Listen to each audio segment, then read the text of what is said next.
Hold on, here we go. Okay, so maybe mine is recording. I thought I was recording and then maybe it looked like it stopped recording.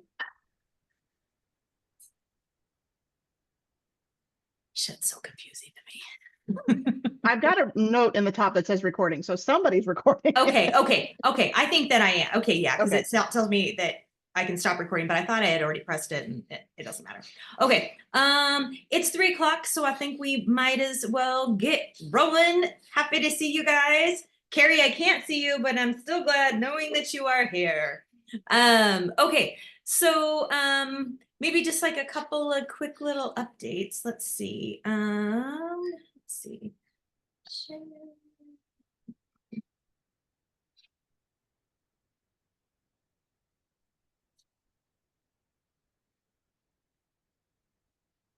Sorry, guys. Give me just a second.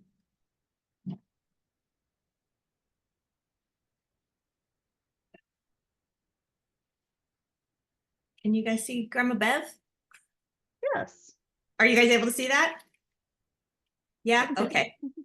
So that's Grandma Bev. And that was the last morning that we got to visit with her. So Annie and I flew to the West Coast, and she was her wonderful, cheery, happy self. And she lives in a retirement home, and she's like absolutely in love with that place. She plays beanbag baseball all the time, and she plays bridge, and she's involved in plays, and she's like the seamstress for everybody in the whole place, and she is like the craft lady, and so she makes wreaths for everybody. Like at Christmas time, everybody's door has her wreath on it. And she was working on a quilt for my cousin Sammy, and she said she couldn't die yet because she hadn't finished Sammy's quilt. Anyhow, so we had a super wonderful visit with her. She was having troubles breathing at night and didn't want to be by herself. So I had stayed with her, and it was good for her and I to get some really good time together. Yeah, I don't know how much to necessarily go in on it with it, but she just took a super drastic turn for the worse after we left, and went downhill really quickly. And we have a really good family friend named Dottie, who lives there in Grants Pass, and she happened to be the one that was with her when she passed away. And Dottie said that Bev just was having a little difficulty breathing, and so Dottie had just said, Bev, I'm here, it's Dottie, and I love you, and breathe through your nose. And so Bev breathed through her nose twice, and then she passed away. I'm super fine. It's just sad to me. One of the things that I had shared with my kiddos, and ended up sharing with Bev one night too, because like it was just her and I, and she was having trouble breathing, and she was scared, and I was talking her through it. And then afterwards, we were just talking some more, and I just kind of feel like I'm not going to sit there and pretend the woman's not dying and like not talk about it, which is what everybody else wants to do. And I'm like, I'm just not made like that. And so I had just said to her, that I had thought a lot about it, and I don't think that the point of life is avoiding death, because that's not possible. I think that the point of life is living one that's worth living. And if that's the case, and I believe it is, I think Bev like hit a home run. Like I think she just knocked it out of the park, and I'm really good. So I don't know why this is making me cry, but anyhow, and I just feel like it was like our job to like stand up and with applause, like as she's coming into home plate. And but like for Courtney and Annie, like the thing that they said that bothered them the most is that, hey, Stephanie, was that like Bev was so excited about life that like she just had so much more life she wanted to live. A lot of time, I mean, she's 94 years old, for crying out loud, but she was so excited to wake up every single morning, and she was so excited about the crafts that she was working on, and she was so excited for this one gentleman, not, she wasn't like, didn't like him romantically, but they loved talking politics, and he would bring her coffee every morning at 7 and they would talk politics, and she loved playing bridge, and anyhow, so that's the sad part of it. But, and I think some of you may remember, but Bev's not like my biological grandma. So my biological grandma passed away back in 90, no, what year was it? 95. And my grandpa, who, I mean, he's passed away, but I'm not going to sugarcoat things. He wasn't the nicest dude in the world. He dated lots of women, and ended up marrying Bev, and he really kind of like stifled her. Like, she quit driving, and he didn't want her to be involved in all the social things that she was involved in. And but she loved him, and so when my grandpa passed away, like, Bev got this whole new lease on life. Like, she got to start doing all the things she loved. She hadn't driven in 10 years, and she started driving again and doing all these things she hadn't done before. And she, honestly, I've never met a more joy-filled person in my entire life. And that is her natural disposition. I don't think like I'm a Sally Sunshine. I don't think that I'm like a negative Nelly. I'm naturally somewhere in between, but man, it looks so good on her. And it just reminds me to try to, on a daily basis, garner a bit of that. And so anyhow, it's really good. So our family was really close with her. She stayed in the same town in Grants Pass, where most of our family is. The retirement home that she ended up moving into, which she said was the best decision she ever made in her whole life because she's so social. My aunt was the hairdresser there, and so that made Bev very popular. And everybody there loved her. Like, she didn't have a portable oxygen tank when I got there, so she couldn't leave her room, but we got her a portable oxygen tank. And it was so neat that, like, right down to like the maintenance man, like, saw her, stops everything he's doing, comes running over to her, tells her how much he's missed her, and like just has this wonderful like it's just like she like fed into everyone. Like, she loved everyone and was so social. So it was really fun to see all of that. I don't understand the dynamic. She has two grown sons, and they had both made plans to come and see her before she died. But, my family told her that she was going downhill really quick, and they didn't choose to make their trip sooner. And so they didn't get to see her before she passed away. I don't understand that, and I'm not going to judge it. But my family is just super fortunate that she's a part of our lives. And so anyhow, so she passed away a week ago today. But anyhow, she's awesome, and I love her. And I think I had mentioned to you guys that she said she wasn't going to die till she saw Annie. And so it was a really big deal for Annie to get back there and be with her, because Annie was always like, those two were, in fact, I was looking at some photos, and Annie loved all her grandmas. Like, Annie was a grandma lover, but there's a photo that Bev has of Annie, and Annie's in between Grandma Bev and Josh's mom. She's got her hands in Annie's little tiny pumpkin, like when she still had the cute little piggies and stuff. And she's got hands on both of them, but she is gazing at Grandma Bev like with all this love and adoration. And that's just the way that they always were. And so it's really, really fun. So anyhow, and so then Annie flew back here because she has school and work and everything else. And then I ended up flying to Washington State. And my goal was to, like, my sister knew I was coming. I was communicating with Ross's girlfriend and Cole's girlfriend, because I was kind of hoping I could figure out how to surprise both of them. Anyhow, and I don't know if I ever ended up mentioning, like, a few months back when Cole's dad had passed away, I was trying to fly out to the West Coast. But it just didn't work out with like Cole's work schedule, and anyhow, and so he had talked about coming out here, and then that kind of fell through. So I hadn't seen Cole since his biological dad passed away. And but anyhow, so I was trying to surprise both of the boys. The boys had gone camping together Saturday night, or we're planning on going to camping together Saturday night, and I was anyhow, so I knew I couldn't see him that night because I got in on Saturday.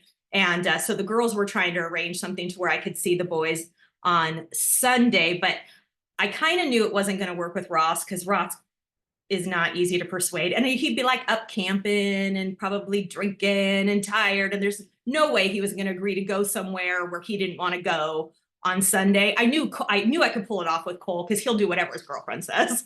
And so anyhow, so sure enough, Ross calls me and I guess I was still with Grandma Bev at that time. And he's like, what are you doing? And I'm like, nothing. And he's like, no, really, what are you doing? And I'm like, what are you talking about? And he's like, well, me and Ashley just got into a little tiny tiff because she was trying to pressure me into going somewhere on Sunday. And I told her I didn't want to go anywhere because I've been camping on Saturday night. And so I should have known I couldn't surprise Ross. And so when he said, how? So I said, don't spoil it for your brother because I want to surprise him. And so, of course, they're up and there's some alcohol involved. And Ross announces to everybody who's camping, he's like, I'm so excited because I get to see my mom tomorrow. And Cole goes, what are you talking about? You get to see mom? And Ross goes, yeah, because we FaceTime every Sunday. And like, this just went completely over Cole's head. Like Cole didn't figure this out at all. So I continued to arrange things with his girlfriend and she's the sweetest girl ever. And I didn't even know she was videoing this, but this is me walking into a restaurant and Cole seeing me. Oh, what?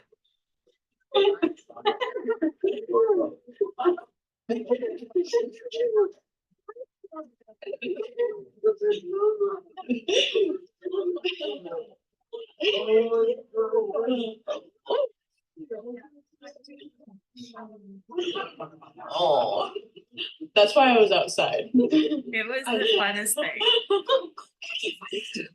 Okay, I can't get over Cole with a beard. Oh. That's the end of it. Anyhow, so it was a super successful trip. You guys know I love like handiwork, and so I ended up redoing my sister's bathroom for her, which was super fun. And how do I stop share? I should have included some pictures of that. Really, we will get on with this consult. Oh, Lisa, you made it. Abby. Oh, Jen, you're here too. Hey, this is so great. Okay. I gotta show you guys this bathroom. I should have found these already, but let me just look really, really quick. Let's see.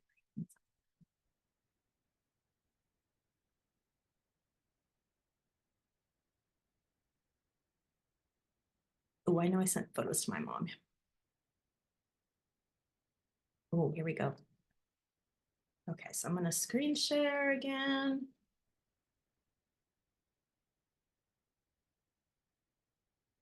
Can you guys see that? Can you guys see that? This was my sister's bathroom. And then, let's see. Look at what I did. It turned out so good. It's not like a beautiful, perfect, like long-term fix.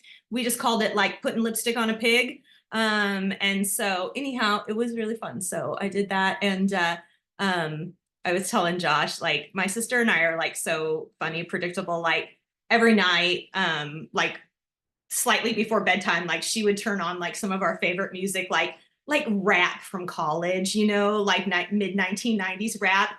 And every single night, like clockwork before bed, just her and me and her dog would have like a 20-minute dance party. And I was thinking like, I bet you she and I will be in our 80s. And this is exactly what we will still do. And I bet you it would be really comical if somebody recorded it. And we'll listen to the same damn music. It'll never be anything new. And we'll always be like, oh my gosh. So anyhow, it was a wonderful and successful trip.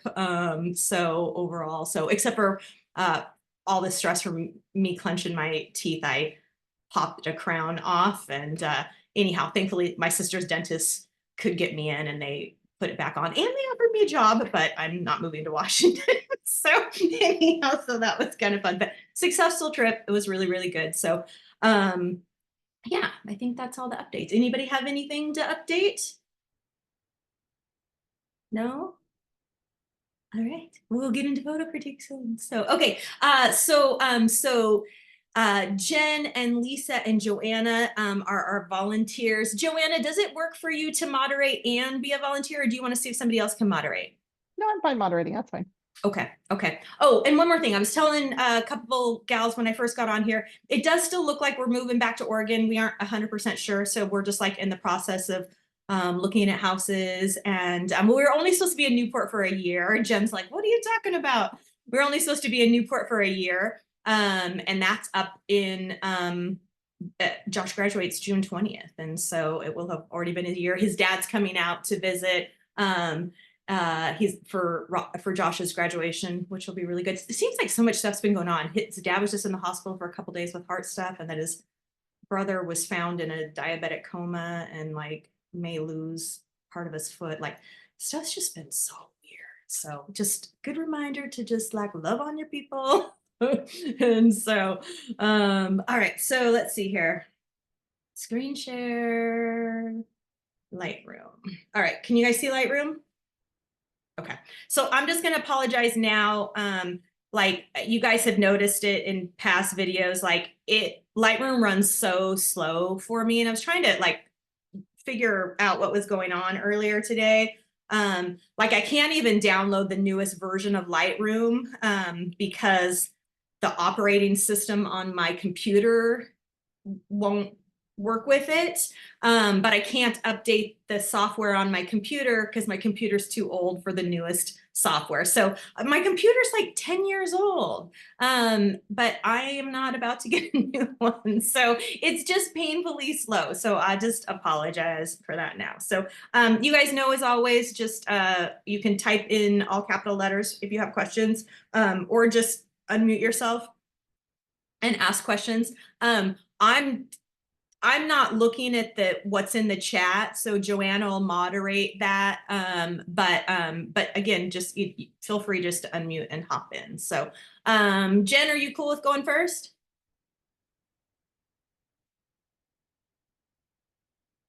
Jen, is she? I'm saying, oh, yes, always. I was double muted. Oh, perfect. Okay, all right. Okay, so.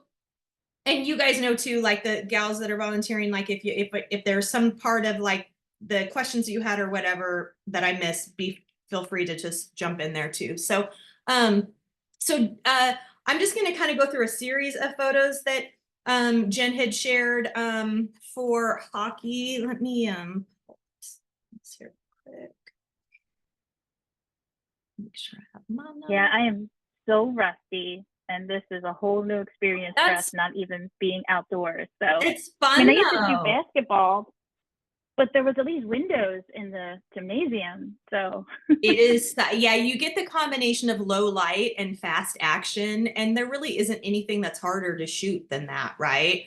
And there are some gymnasiums that you're blessed with some natural light in, but the vast majority of them just don't. And so I always think that like in these situations, a few things are most beneficial. You just have to be willing to do whatever it is that you have to do with your ISO, right? So like typically, okay, so you're shooting with your 70 to 200, and that may be your best option in here, just based off of, I don't know how close you can sit to the rink.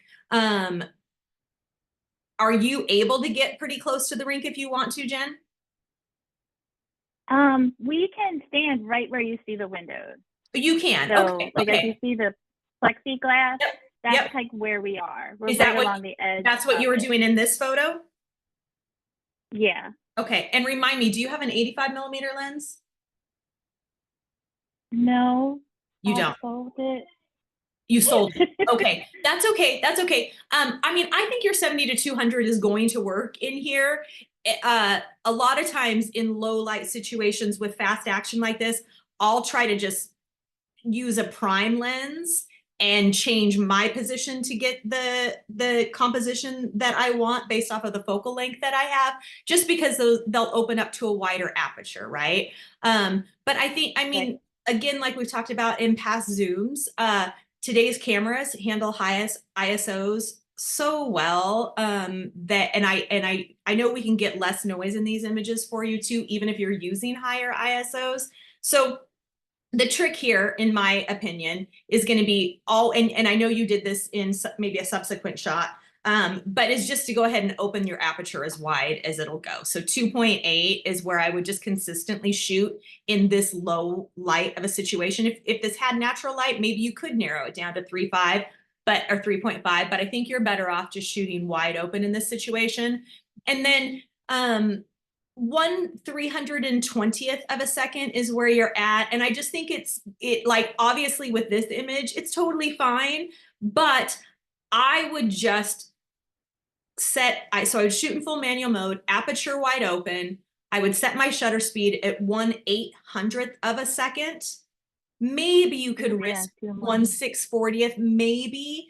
But I think I would just be inclined to go to 1/800th of a second. And then Jen, the only thing you adjust is your ISO to you increase your ISO to make your image lighter, and you decrease your ISO to make your image darker, but then you don't touch your shutter speed or your ISO for the rest of the time that you're shooting. And your ISO is just gonna be what it's gonna be. It's gonna be high, but if you open up your aperture a stop wider, that allows you to have a faster shutter speed automatically, right? And so I actually don't think that, so I think that would work well for you, and it's going to make shooting easier because the only variable you're adjusting is your ISO. Does that make sense? Oh, it does. And I'll tell you, after this first game that I decided to take the camera to, which the camera has not been out much at all for the year or so, I couldn't believe that I underexposed instead of overexposing a little. Because like, that's just a baseline. You taught us, I do it, and I didn't do it. Like, I totally got it backwards. And I'm like, what is wrong with me? That's all right though. I mean, so like, the you're next not week- familiar with shooting this. And so it feels like new territory, and we just get things wrong when it's new territory. And like, you'll keep shooting these, and you're just going to find that your images are going to get consistently better and better the more times you shoot here, which is exciting. I mean, it's fun to shoot something that you're not accustomed to shooting before. Like, there's so many learning opportunities, right? And but I still think that you did a good job with what you've got going on. So you are right. Like, it's too dark. So let me just go into editing real quick. So I think that this is like, maybe I figured I could joke that we joke around here that my midlife crisis is sports now. So is what I get totally obsessed is sports. So like, I'm from Philadelphia. I'm outside Philadelphia. So I've always been a hometown, whatever bandwagon. Yeah. But the latest like Phillies team, baseball, I absolutely love. I've loved them since 2022. This is so great. My son that's pictured here, him and I, like, we watch most of the games together. He plays baseball usually. So this hockey thing is new. Now we're watching hockey. So my husband's like, what is wrong with you? If that's your midlife crisis, I call it a good one. Yeah, it's entertaining. It takes my mind off everything. I love it. It gets you shooting again. It's wonderful. So yeah, so I think you're like a stop underexposed. Do you see the difference there, Jen? Yeah, I can see it. Yeah, so I think you're about to stop. And what you're going to find is that even if your ISO is higher, as long as your exposure is correct, you're going to have less digital noise.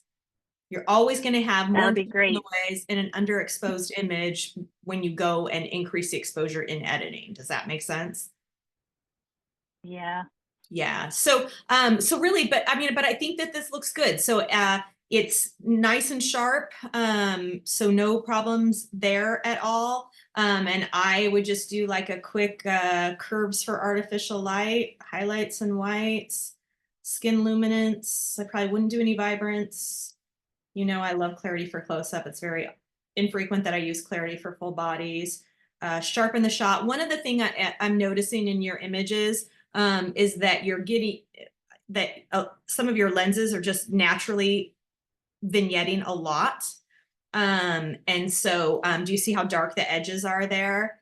So you might need to be doing, I know you can set, like, if you're noticing it is a consistent thing, I know, and I kind of forget how to do a lot of this stuff, but I did write a great lesson on how to do it. But you can set a preset for when you import images to not do that. But I've also got, you know, here I've got like this lighten vignette, lighten more. And so you'll start to see, get rid of that kind of, because you don't want that dark corners. But I think just the lighten vignette works totally fine. Like a little bit of darkness in the corners is fine, but you don't want it to look super dark, especially when you have a bright scene like you have here. And so that's where we started. That's where we went, and I know you cropped as well. Let me just see here really quick. So yeah, oftentimes there's just tons of distracting signs and stuff, and so I think you cropped it out as well. But I like him being there, so I would keep him there. Yeah, I so actually just, didn't mind the Go Coast Guard too much in the back. oh yeah, you know I don't mind the Go Coast Guard either. I got no problems with that one. I thought that maybe you had given me an edited version, but why am I not seeing it? Oh, it's I'm right pretty there. sure I did. You did, it's right there. So the image I edited is on the top, the image you edited is on the bottom. So we just cropped a little bit differently. And then so your image is on the bottom. You can really see that dark vignetting down here. Do you see that, Jen? Yeah. And it's like, it just doesn't look good up against that light colored floor. And mine's just a little bit brighter, but other than that, they're pretty much the same. So I kind of like seeing the whole goalie, but I don't think it's a must. Yeah, I was starting to mess with that a little bit too, and getting comfortable with cropping out part of the net, and it didn't matter to me. Yeah, yeah. Yeah, this is gonna be, well, let me go back to this really quick. This will be fun for you. I'll talk a little bit about like focusing. You know, obviously, like there's a lot of great contrast in uniforms, which is gonna help you a lot. So I would not try to grab focus up on his face. So like, you know, I would, for most of your shots, since it's fat, well, I'm going to say this and then I'll explain something different. For most shots, like when your subject's moving quickly, just set your center autofocus point, since it's the most sensitive one, and then just use back button focus and just track focus using that center autofocus point on a contrasty area. His jersey's very contrasty. This area where his guards meet, his jersey's very contrasty. And so anything in here is going to work really, really good. Here's the great thing if he continues to be goalie, though, is that He does. yeah, like something that will make this so easy for you. I mean, so like if he continues to be goalie, he's not going to be all over the rink, which is nice for you. You can consistently stay at the end where he's goalie and get the shots that you want. And he will definitely be moving, but he's not going to be moving within a huge area, right? Most of the time, he's going to stay right around in here, right? And so realistically, Jen, you can pre-focus where the light blue and the dark blue meets together in kind of like towards the center of this goal area. Does that make sense? Mm-hmm. And if you pre-focus there, so you could use the back button, lock in focus like right about here, right? And then just let go of the back button, because most of the time he's going to be right in that area. And you could just hit the shutter button, getting a lot of shots with him right in that area. Of course, if he moves out of that area, then you need to focus, re-lock focus using the back button. But that's a great way when you know that your subject's going to remain in a certain area, is that you can just kind of pre-focus there and know that a high percentage of your shots will be in focus as long as they don't move outside of your depth of field there. Yeah, he's going to stay goalie most of the time. This is the first time he's ever played. He just put skates on like 3 months ago, but goalie was his goal. That's what he wanted to play. Goal. Got it. Yeah. And they were like, "Oh, well, you're brand new. We don't want to put that much pressure," but he's actually doing fantastic. Right on. That's wonderful. That's wonderful. Yeah. So I mean, I think it's kind of the same thing on the rest of these shots. It's just like you already knew, a bit underexposed. Your shutter speed's just a little bit too slow. In this shot, focus. I think this is one you accidentally sent me, and I was supposed to delete it, huh? No, 'Cause- this one was good. This Oh, one it was. good. Okay. This Because is the focus fell latest. on this Yeah. kid. I didn't know if you noticed that. Focus Mhm. fell on this kid. And so oh yeah, there's your edit. So yeah, but focus is on this kid. And so that's the only, but that's, I mean, it's just kind of like what's going to happen to some degree. And so you just be aware of that. But yeah, so focus, can you see that? Like it's not on Sean, it's on this kid. Yeah. Do you see that? That's just the in the moment, Yeah. all the But like action. really not paying nice job. attention. Really nice job keeping the strong lines nice and straight. I love like in this area, like seeing the whole clock. I of course love the flags. Like I think those things are visually interesting. I think that, you know, getting a mix of kind of closer up shots, but also these that kind of show a big portion of the rink, especially when the background's not super distracting. You know, maybe this vent and this over here. So, you know, you could crop those out, but I like seeing all that. So overall, I think And I just love their jerseys. I They're do too. They're adorable, these little fun. SpongeBob They're, faces. Oh they're my gosh. super fun. They're super fun. You see here too, Jen, just how dark it's getting around the corners. Yeah. And I mean, this was a whole look, like, you know, I remember like, you know, adding the fuzziest, darkest, most nasty vignettes that just are so bothersome to me now. I'm like, I can't believe I did this to my photos. I love I probably added the minimum one just out of habit. habit. Just kind of Absolutely. click, click, click.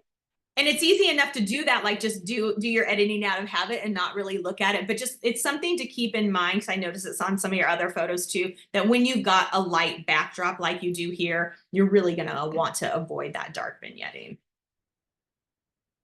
Any questions on that? Anybody? Let's see. All right, Joanna, you're up. Jen, was this during a game?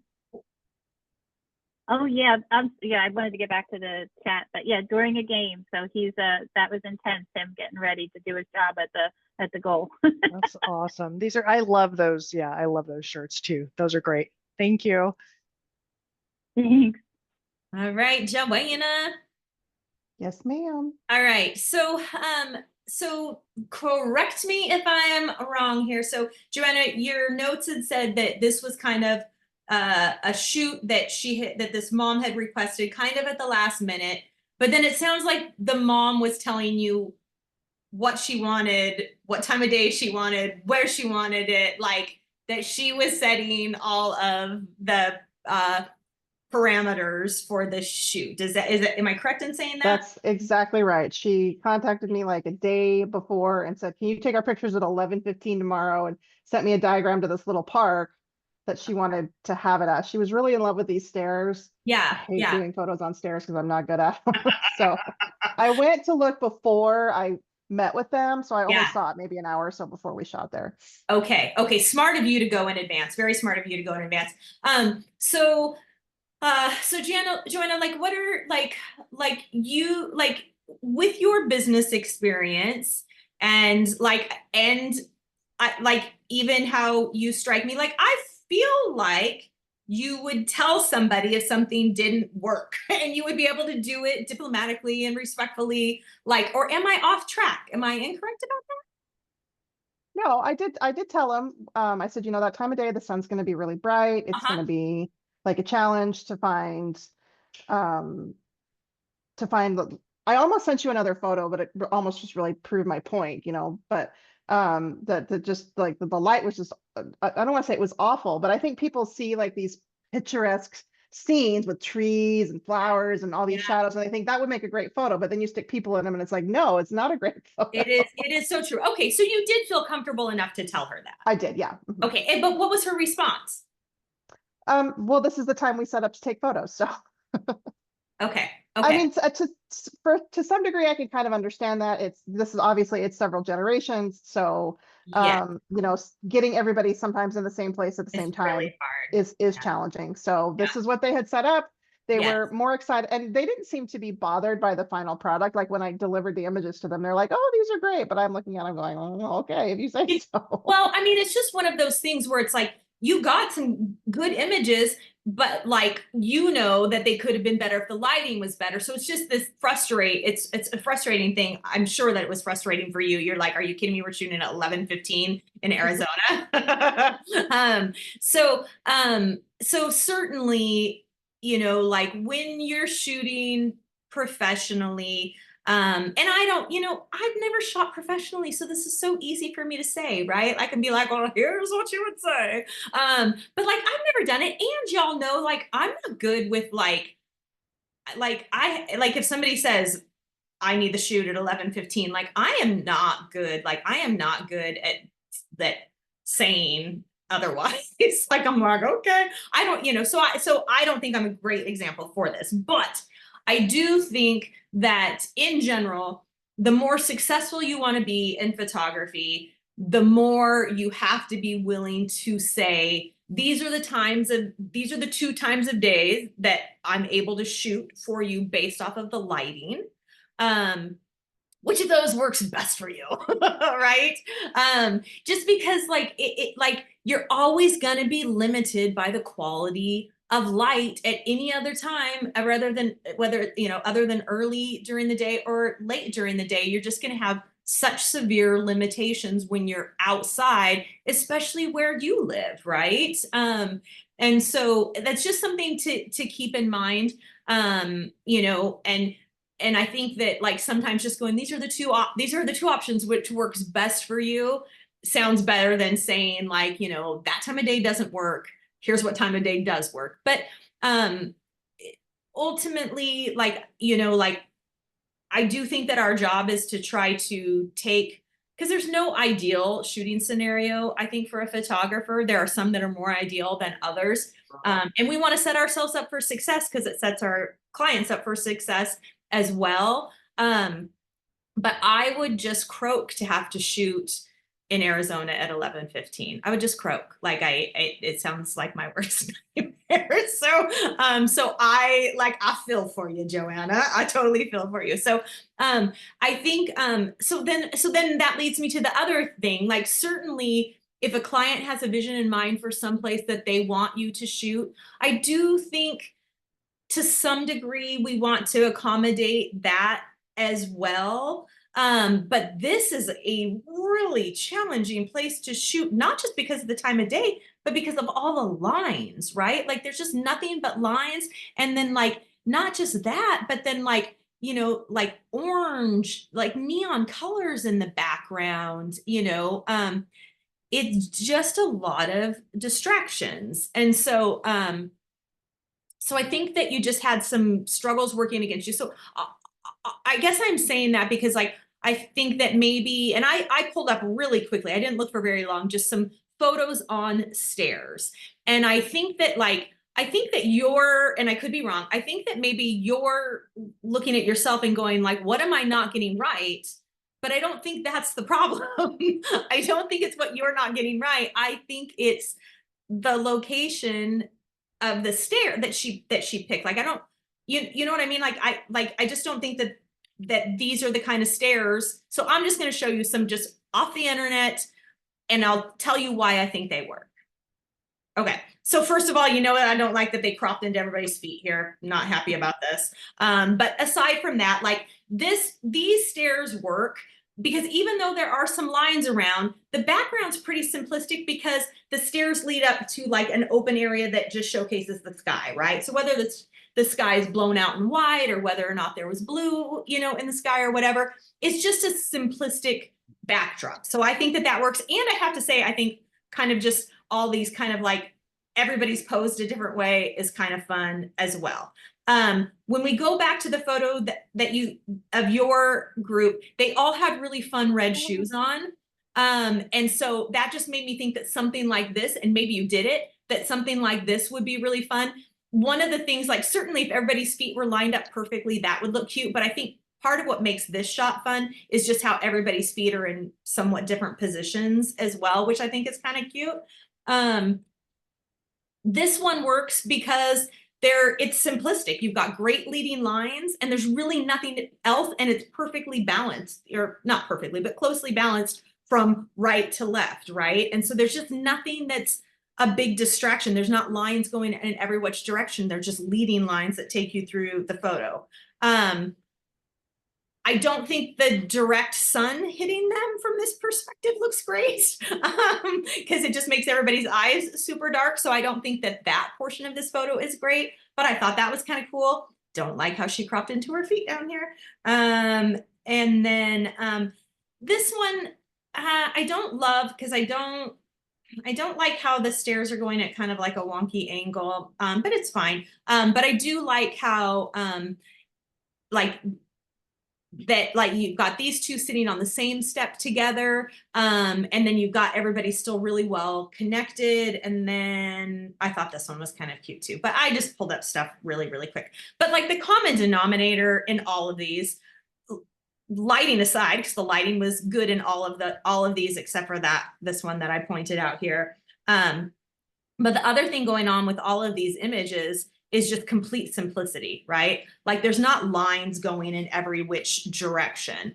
And so in the area where this gal wanted to shoot, there's just lines going in every which direction. And so you've got the lines from the building back here. You've got the lines from the entry to the building. You've got the lines from the stairs going here. You've got the lines from the railing there. You've got the lines from the railing here. You've got the lighting. You've got this post. Then you've got, in addition to that, then you've got this whole area down here, which ends up being a bit of distraction, and the way that the railing ends right here, and then the lines from the bricks, it's a lot of lines. And so while she may have love the location, if she's not a photographer, she just doesn't quite understand how all those lines show up in an image. So a couple of thoughts, and none of them are going to like give you the results that you're thinking in your mind, Joanna, you know, like when you think of like really ideal stair shots, because you would need really ideal stairs in order to have really ideal stair shots. And these are just not ideal stairs. I do think that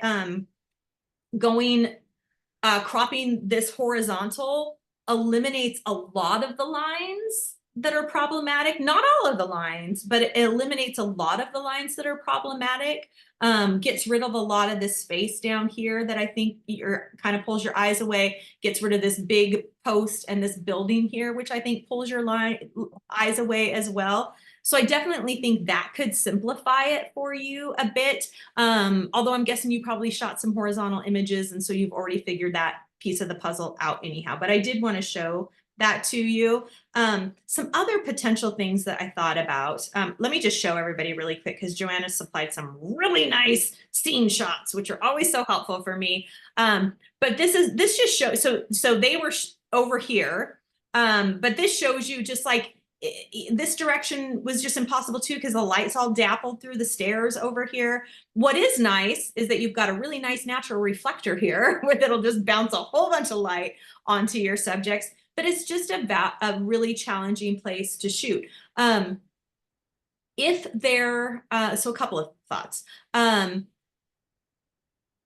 If they, and this is all light dependent, okay, Joanna, and I know you're very limited. To me, it looks like there's direct sun on that same side where you were shooting, but closer to this edge. So like if you moved them way over here, I think it looks, at least in this shot, when you shot it, it looks like there was some direct sun there. So that wouldn't be ideal, but let's pretend there wasn't direct sun hitting them there. If they were sitting closer to this edge here, an additional shot might be cool if you were standing up on this railing and shooting from that perspective. Did you try that? I didn't actually. I didn't think to shoot down, and it's something I need to get better. I'm short, so I'm used to shooting upward. Yes. Yeah. And that's just one of those things where it's just like, okay, and maybe, you know, maybe I'd be shooting there and I'd get up on the railing and I'd very quickly realize it wasn't ideal, but certainly some potential. I don't know for sure. And of course it would depend on what the backdrop looks like. And if it didn't work over there, maybe you could line them up on this side of the steps and you could stand behind the railing here, right? So you've got a few options based off of like what would supply you with the best backdrop there. But, you know, alternatively, like from this perspective, maybe trying to, like, you could eliminate this area entirely, which I think is one of the distracting parts of this image, by getting this little guy to like sit, you know, maybe up on her lap or up on a stair next to one of these guys rather than letting his feet touch this area. Does that make sense? And then in doing so, you know, if you got, it'd still be a little bit challenging, but maybe you could get rid of some of this part of the railing here. If nobody was sitting down here, because I think that part of the railing is just a little bit distracting as well. Other than that, I think that, just,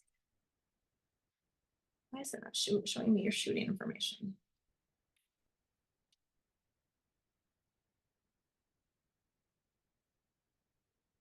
There we go.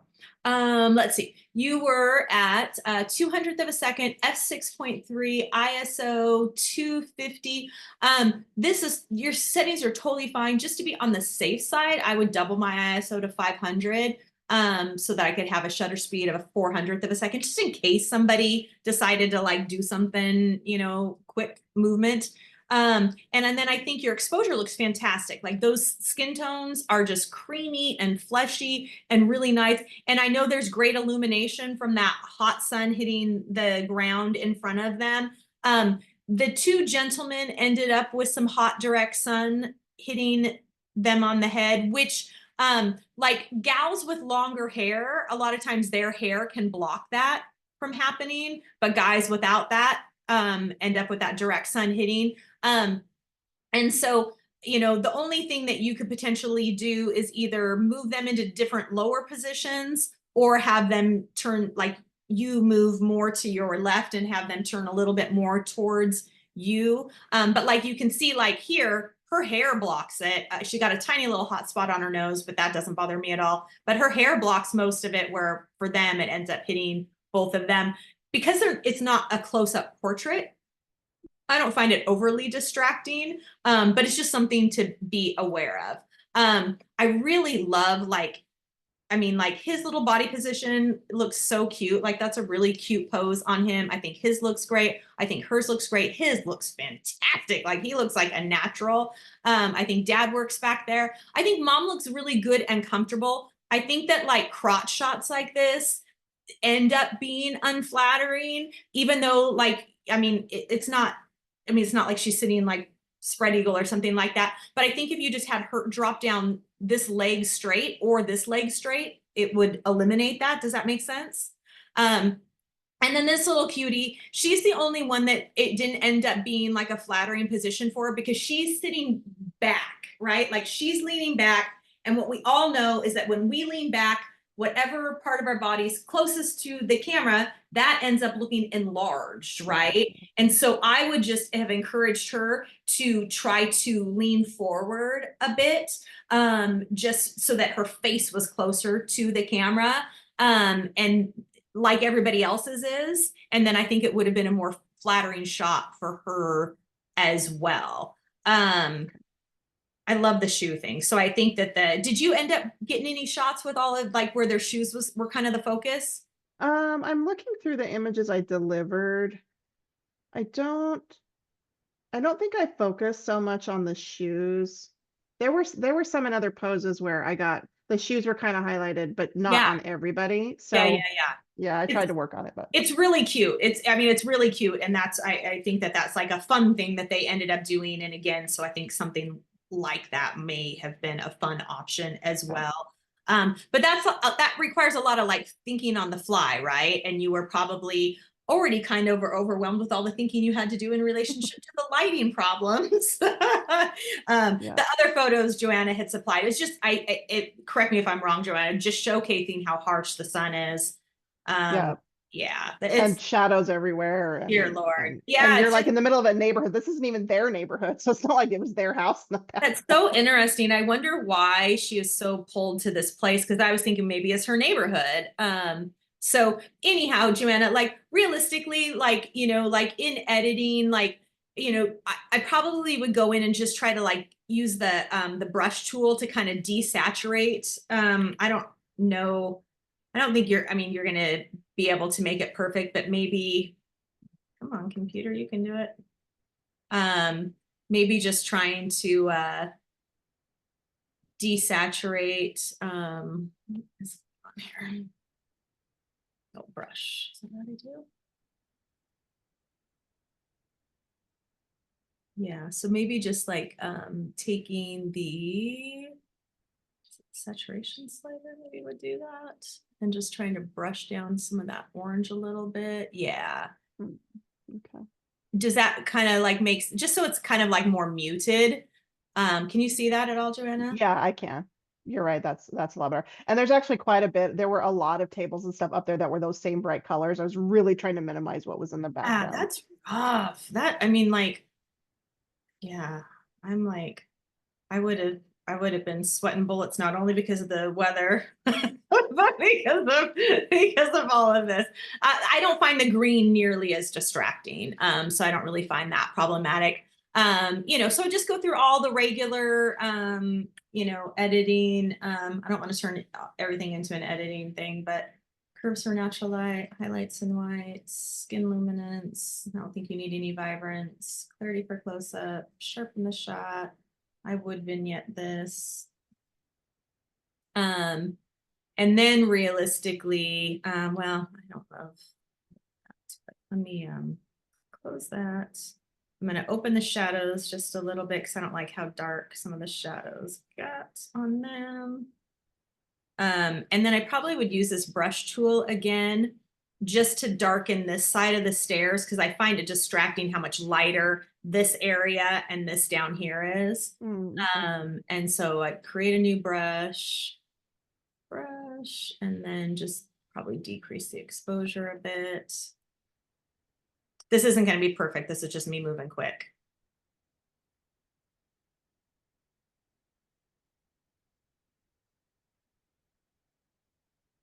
And then you just kind of have to like blend it a little bit, right? By like, Yeah.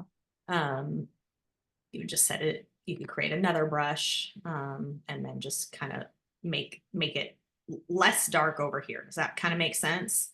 Yeah. And so I would end up doing something like that. And then, you could go in and magnify on their heads here, and you could use the brush tool and decrease the highlights to try to get a little bit of color back into those areas that are like those hot spots. But I think your focus looked really good here.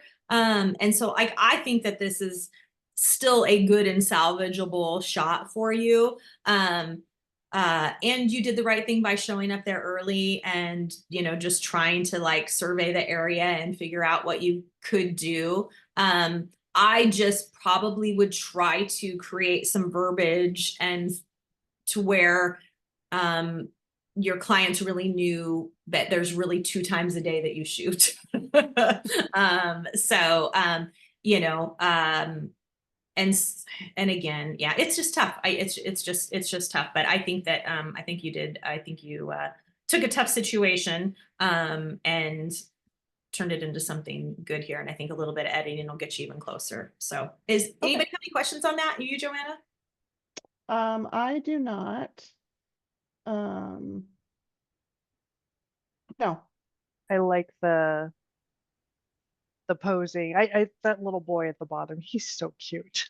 I totally agree. And it's so nice when somebody can kind of, I don't know if Joanna, you were directing him or he just kind of naturally got into this cute little pose, but that is absolutely adorable. Absolutely. He is, and he's so sweet, but every picture, every single one, because it looks like his eyes are kind of squinty.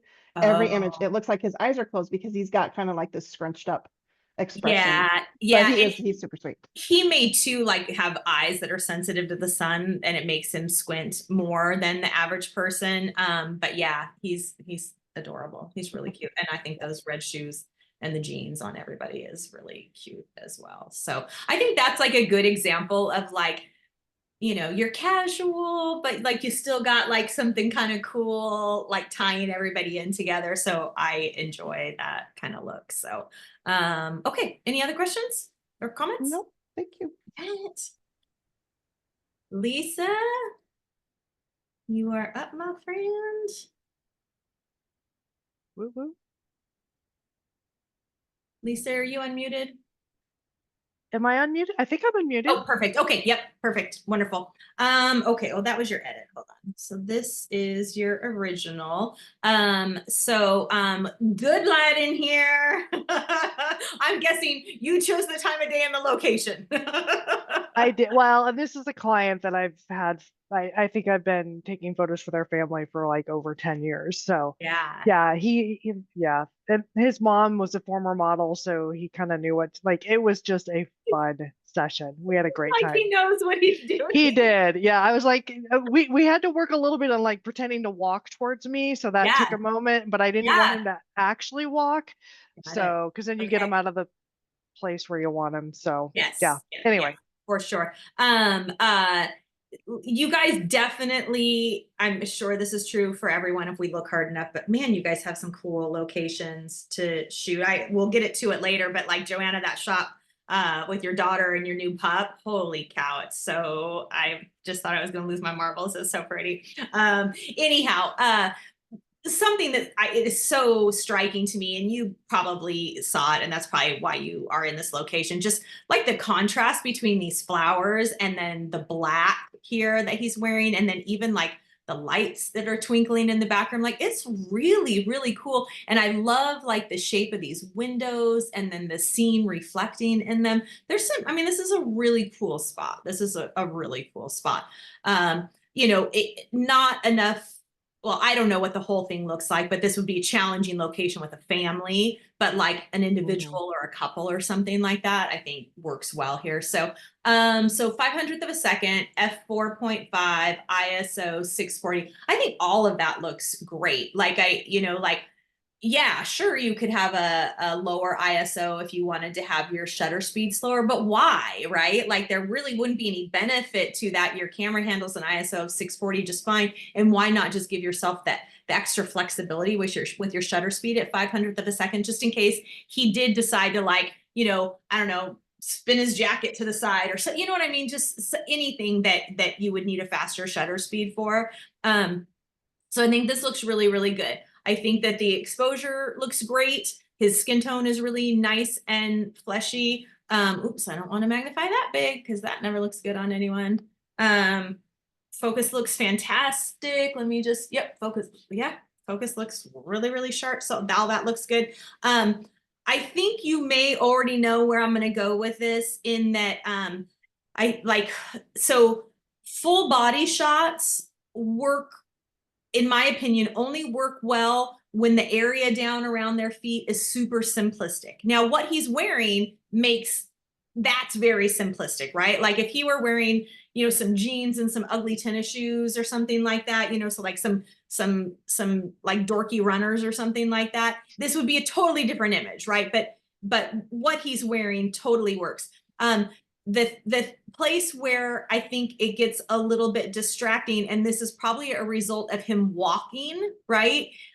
Is that he just walked too far. So I would have created an imaginary line on the ground and told him, don't walk any further than this, and walk really slow. Like, we're doing like a comically funny slow motion walk, right? So that you can get the shots that you want. Because what I want, let me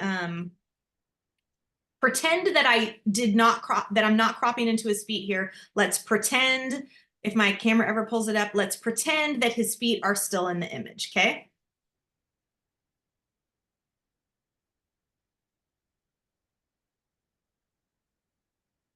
We're pretending his feet are still in the image, right? Mm-hmm.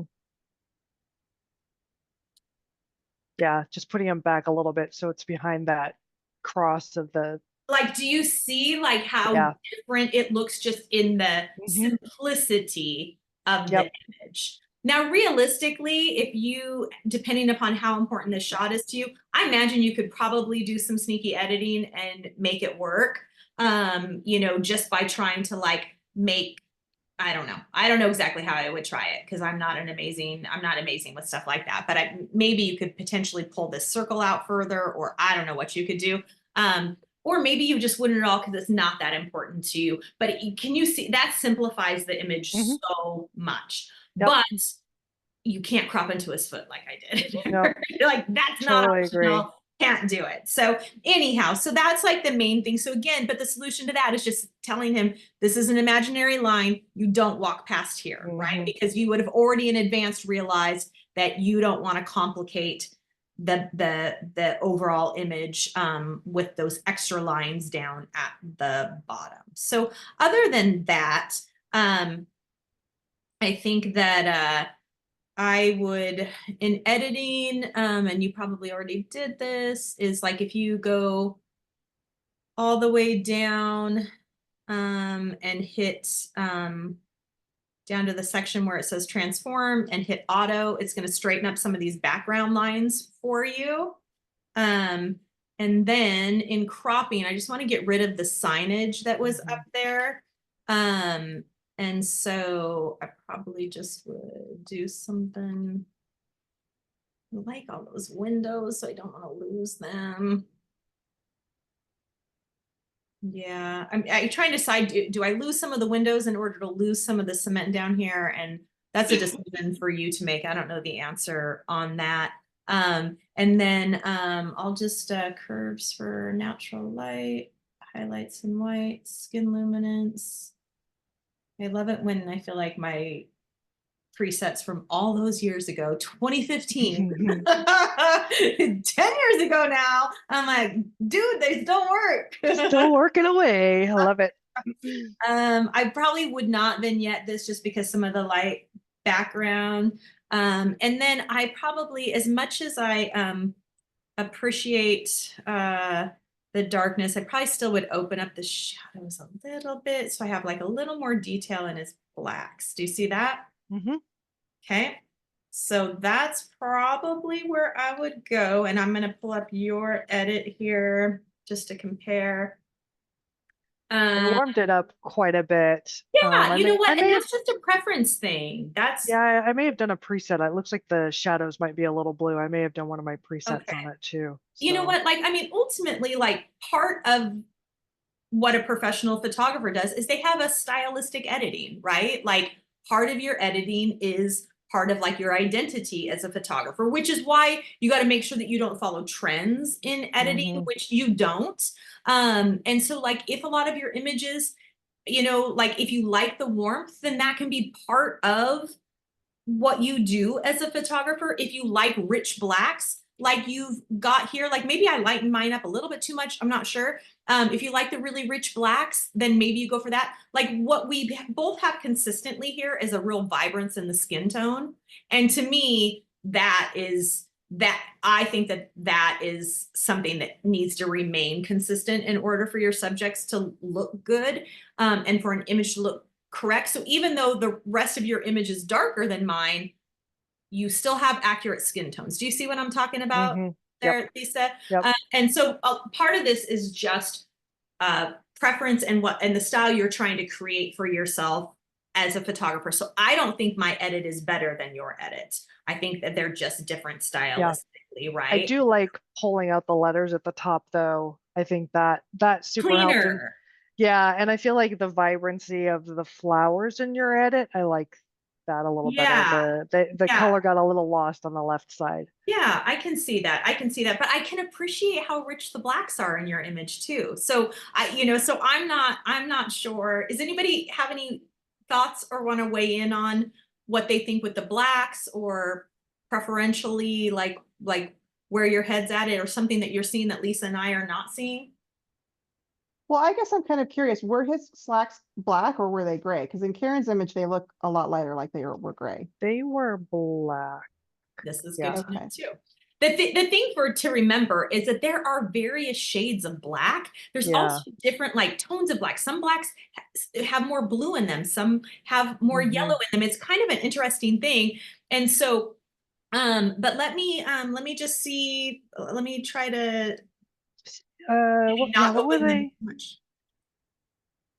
Maybe they were more gray. I don't even remember now. It was like the beginning of December. That was like 2 whole months ago. Yes, yes. I just won't open the shadows all the way to 100%. They still look black to me, but in comparison to his black shirt, Mhm. they look like a slightly A different lighter. black. Yeah. Okay, so let's compare these now. Yeah, it was probably more that tone, or maybe even just a little bit darker, if I recall. Who knows? So you can still see the difference there, but that I think makes the slacks look more black and less gray. So that might be a better version if that's the preference. But again, it's just a stylistic editing choice. I think they both work really, really well. Any questions, anybody on that? Carrie, I agree with you about the green and the plants in Karen's edit. It looks really, really green. Ooh, Yeah, and that hey, red is super vibrant too. I like the colors there. is the green might be too much in the background as I'm looking at it. Anybody have any thoughts on this? I feel like my green might look neon. I don't think the green is bad. I do like the green and the red better in your edit, Karen, but the only thing, so I notice this a lot when I use your presets is that Yeah. one of your presets tends to seems to like accentuate blown highlights. And I noticed that here too. Like Mhm. it looks a little bit like in that Yep. section where the tree and the building meet, Yep. Yep. that your highlight, and people don't seem to mind blown highlights. I don't know if that's a trend or what the deal is, because it's Yeah. very common to see that in images, Yes. especially here. Yes. But I feel like a lot of times, like there's one of your settings does that. It's the highlights and whites. It's number 2. It's number Okay. 2. And so that is definitely something to be aware of, and good eye for seeing that as well, Joanna. It definitely the reason for that is that it was just a really easy way to pop skin colors to make them look more vibrant. If it makes skin tones look great, but it negatively affects other parts of the image, then what you're better off doing, then what you could do is just go in and use the brush tool and get the sky. If it works, we'll see what it grabs, and then just decrease the highlights in the sky. Does that make sense? Yeah.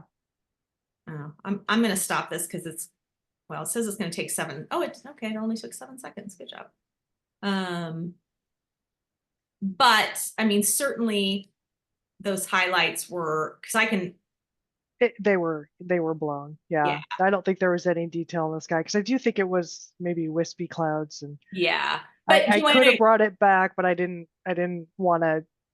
yeah, I I think was like, blown the highlights blown can is fine for look, that one. I Yeah. think they can look fine in certain circumstances. But Joanna, you are correct about that. And that's number 2 in my preset. So you just have to, with any of the presets, it's like, okay, if it makes the whole image look great. But if it doesn't, then you've got to make adjustments because it's not going to make everything look great. But that's number 2, Joanna, which will help you out in the future when you are editing. If you're like, which of those presets is causing that, right? I noticed it as soon as I apply it, that I'm like, oh, that's the one that, that blows the highlights. But yeah, when you fix it, you got a little bit of the building back, that top edge of the Yes, building. and that was the key. Like the sky was already blown, but getting some of Yeah. the details in the building back is definitely optional. Okay, and Jenny has her hand up too, so she's got a question. Your edit, Karen, when you lighten the blacks, and maybe you did the same with the shadows, it pulls his head away from the ceiling of the building, the background of the building, compared to Lisa's. It's Lisa's edit, yeah. Mm-hmm. Yeah, let me compare. It just separates him a bit more from the background, I find. Let's see here. Let me go and sorry.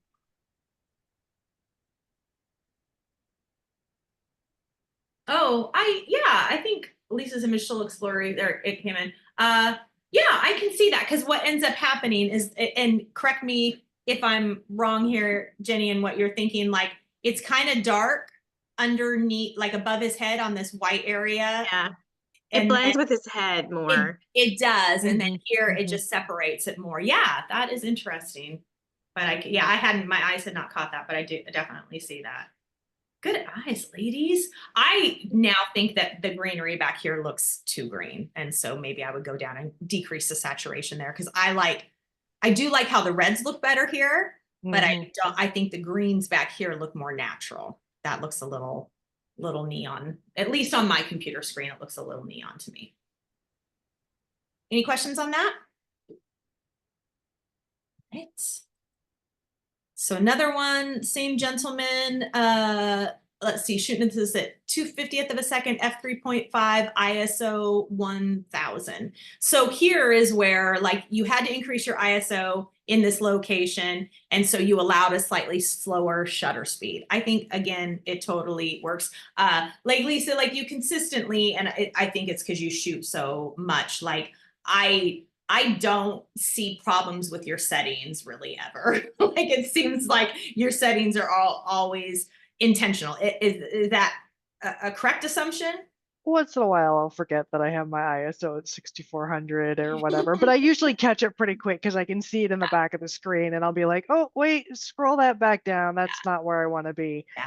But that you're right, I do. I mean, I don't shoot people necessarily every day, but I am picking my camera up a couple times a week. Was there a point in time at which you had to really have you always been somebody who paid great deal attention to your settings, or was there some point in time where you had to make a real deliberate decision to be on top of that? I'm trying to think. So I did for a long time, I did aperture priority and Yeah. then used the compensation, and it was a challenge. It took me probably a year to get comfortable shooting in full manual mode. Yeah. So I've gotten better about like checking like in the viewfinder, not just looking, but taking the time to check the settings before I start shooting, or I'll take a shot and then I'll look at the settings and go, whoops, Yeah. and go adjust it. But I think again, it just you have to do muscle memory, right? You Yes. just do Yeah. it so much. But it's such a game changer once you do figure it out. And I'm sure I've told you guys like 1,000 times, like I know exactly where I was when I finally made a decision that I was never taking a shot without checking my settings first. And I had just stepped in my backyard in Central Point. I drove by the Central Point house the other day and it looks so bad. Oh, It was so sad. But anyhow, but I know exactly where I was, and it's such a game changer. And so I'm always interested. Like, I think that some people like their minds just naturally work that way, which is, I guess I was trying to figure out, like with you, Lisa. But like you're I an had to learn. attention to I had detail to teach sort myself. of girl, and so it doesn't surprise me. You're not like a you've never struck me as like somebody who's moves too quick and is reactive, and like I'm all of those things, right? So you can imagine like I used to just like flipping dials and like, you know what I mean, and like there was no rhyme or reason, but like so I think harder for a personality type like mine to get to the point where I consistently could have the right settings, just because I'm just a little erratic, right? But you're not. So it just makes more sense to me that that your settings would be consistently good. So all right. So your exposure just could not be any more beautiful here. It's fantastic. His skin tone, like, so, you know, there's more light on the far side of his face and you didn't let that blow out. And so that looks really good. Dang, that's some good focus. So you can like make out every detail of his eyebrows. That's really good focus. That looks great. That 70 to 200 is serving you well. I love my lens. And then I just love how you included the roof line in here as well. You know, just because I don't feel like there's anything beneficial beneath his hands, I may have just shot with more of the roof line in the image, if there is more of the roof line. And I think that would have looked, does that make sense, Lisa? Yeah, absolutely. Just because there's nothing beneath his hand that adds anything to this image, right?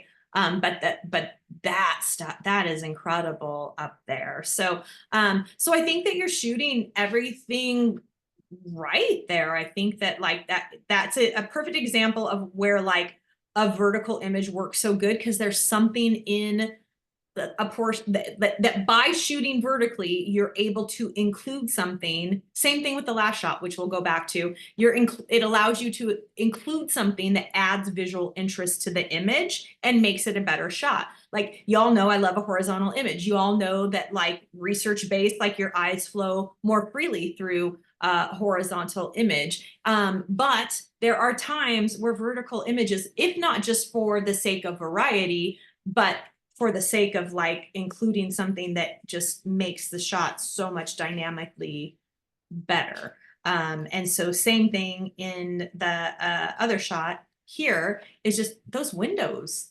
really, I mean, like if this was shot horizontally and then this roof line here would actually kind of be like a weird distraction, right? Because it would just kind of cut things off at the top. But the shape of these windows up here adds so much to that image that it works really well vertically. So let me just for a real quick second, just see if we were to crop this horizontally. I just want you to see that why I don't think it would look good.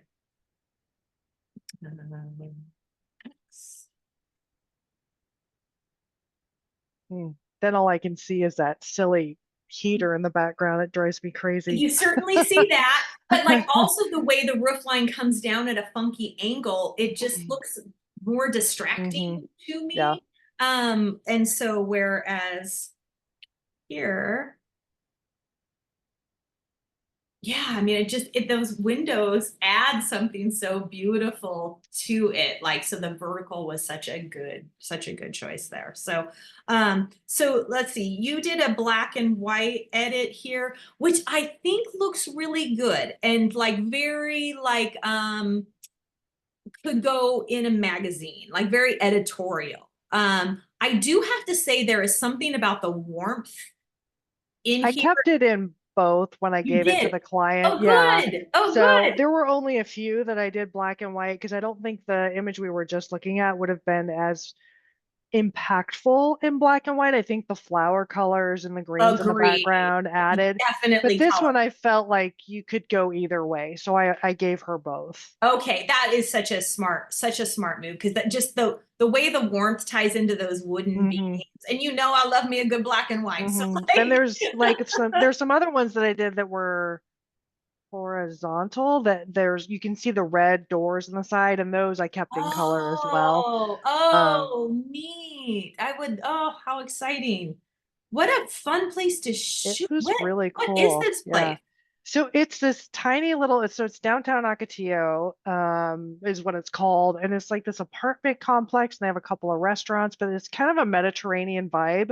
So it's all these beautiful white buildings with, the crisp, kind of the rounded lines and the arches, and then you've got the wood beams. Like it's very pretty. And I'd never done a session there. But we had a great time. I've been there. I just had never done a session there. I am assuming you're going to go back. I will. It was gorgeous.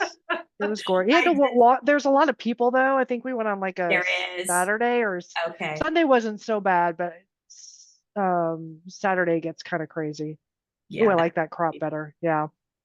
Yeah. So I feel like my eyes are playing tricks with me just because it's transitioning from being daytime outside to being a little bit darker, and my eyes are not adjusting well. So I don't know if I'm getting colors accurate here or not, but I'm just messing with it a little bit. So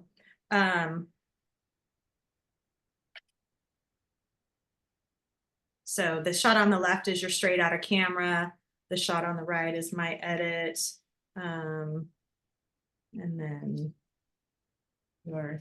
I don't know if I like my crop better. I mean, I like it because I like where his hand is, but it cuts out an entire arch, and I love these arches. So I actually like I like this better. Yeah, I like this better. I like how his face becomes more prominent in the I'll have to think about that the next time and try and like tilt the camera up. I have gone from taking photos to not leaving space around to probably leaving a little too much space, so there's a happy medium in there someplace. But always, but like when in doubt, just frame a little bit loose, because you can crop stuff, you can crop it down, especially like when you've got like lines like this and architecture like this, and like you don't want to miss stuff, and you want to have some options too. So you must also have edited a few things. I did out, like this, whatever this is down here. That's my backpack with the gear in it, and then I got rid of the. And then I got and then I got rid of the poles in the background just because I thought they were kind of distracting. But I like the plants. Yeah. So okay, no, hey, good job. That backpack thing, you only have to edit it out a few times before you never allow that to happen again, right? But I did see it in the corner and I'm like, oh, that's an easy edit. I don't have to worry Yeah. about that. Yeah, The yeah. AI in Photoshop has gotten quite fantastic. Dear Lord. Yeah, it's obscene. It's just obscene. Okay, so great job with these. I don't feel like I can be super beneficial. Just like you had a great looking subject, a great location, great lighting. You're solid with your settings. Your focus is good. So like I don't feel like I can be extremely helpful with these because these came together really nicely for you, Lisa. Thanks. All right, any questions? Okay, next round. That means it's you again, Jen. Are you still here? Jen. Does anybody see Jen? I can see that she's on the phone, but she's Oh, muted. here she here. comes. Okay, there she is. Sorry. I'm running around. So No worries. No. part of that midlife crisis is that Eagles are in playoffs today. So my son and I were just seeing the action. No worries. No worries. Super fun, like rare sighting. See all four of the kids together. That's fun. Let's see. Yeah, I mean, especially they have the kids, you know, all the different ages, and my one has had a lot of challenges. She hasn't been around a lot. Yeah. And, you know, just No, I super get it. rare to get them all. I get And it. it's our house. I mean, last time, yeah, mine's from 2015. It's been a minute. Yeah, so it was like a target of opportunity. It's like Yep. we were all here for Thanksgiving. I suddenly realized it might be snowing, and I was like, "That's it. Let's get a picture in the Yeah. snow in front of the dumpster because this would be awesome." You know what? So Jen had mentioned to me that this is just a little bit of dark humor for her. That this is just amusing for her. That, you know, like sometimes life and sometimes families feel like they're in the dumpster, right? And so this is just like a little bit of dark humor. I appreciate dark humor, so I think it's fantastic. I'm guessing your kids find it amusing as well. So Oh, I did. I pulled in to the drive. We were coming back from the store, and all of a sudden I started laughing hysterically, and I was like, "We have to do this." And they're like, "What?" It's like, "We have a dumpster, we have a porta potty, there's snow. It's the perfect Christmas card. Let's Gotta go." it's got to happen. I think this works great. Oh, is that the porta potty behind it? Yeah. Good my job getting that out of the in-shot- image because I don't think the porta potty would have added anything. I don't know, maybe. It did not. It did not. I have shots. It did not. So But Jen, we know it's there. you let's see, 250th of a second, f4.5, ISO 400 on your 35 millimeter lens. Settings look fantastic. You just increased your ISO high enough to get you to 250th of a second. All your kids are old enough to hold still at 250th of a second, so you don't have to worry about like little kids taking off. Having them like kind of like all bent down like that. Like I will say, like, typically I don't like kneeling or bending down shots, but it works here, of course, because how else are you going to get like the dumpster in the shot the way that you did? So I think, and it's actually like, it's kind of fun and kind of quirky, the way that they're all positioned the same way. Especially Sean, he's like, "Can I go inside, please?" Because it's really cold. So I think it's adorable, and like all their funny little shoes. Like, it's just like, I think it's fun to have shots of all of your people that really kind of like demonstrate kind of just like where they're currently at, like what they wear in everyday life. You know what I mean? That's not like a perfect portrait where everybody's got perfect clothing on, but it's like, no, this is exactly what this crew looks like on any given day, right? And so I totally like it. Your focus is really good. Everybody's really nice and sharp. So that all looks really good there as well. So quite honestly, Jen, like I really wouldn't, you know, like, it's not like you were gonna, given the weather and that, you know, their ages, you're not going to be able to have them out here shooting for 30 minutes getting the perfect shot. I'm under the assumption, and you correct me if I'm wrong, that you probably just had, you know, 2 minutes tops to make this happen. Yeah. Or maybe less. And so, so I Yeah. think it totally works. You did not crop into any of their toes. You could have very easily cropped into their toes. So certainly I would take a step or so back just to be on the safe side. Just get a little space underneath their toes. You know, that's just something I always want to try to do. I'd rather have a little bit of extra space rather than too little space. Your exposure looks fantastic, like bright, fleshy skin tones. It doesn't get any better than that. I really think like your only decision here is like, do you love this in color, or would a black and white simplify it in a way? And this is just going to be a preference thing. So I'll turn her to black and white.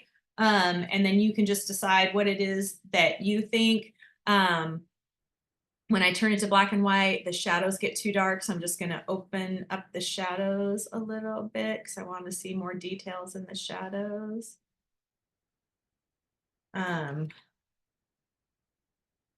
I mean, that's really all there is to it. We'll just compare the two. So, in a way, like seeing the color, I think it could go either way. In a way, seeing the color is again, especially with Sean, his little pajama pants, like it just like looks cute and like dorky in the best way possible. You know what I mean? I mean that as a compliment. Like I think about the way Annie dresses right now, and I like all she wears is like the biggest, baggiest sweat you've ever seen. And I find it dorky in the best way possible. Like I love it.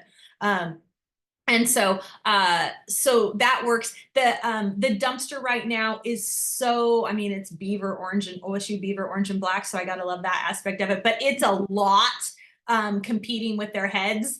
And so, so the black and white may, just allow you to kind of hone in on their little expressions a little bit better, because you're not as distracted by the color, but that's 100% preference. What are your thoughts? Yeah, I didn't consider black and white at all because I'm very attached to color and the whole 100% realism of them right now. Yep, like this yep. is what they wear all the time. Then I would stick with color. But if I wanted to put it on the wall, which now I think I could with the black and white, this totally works. It's true.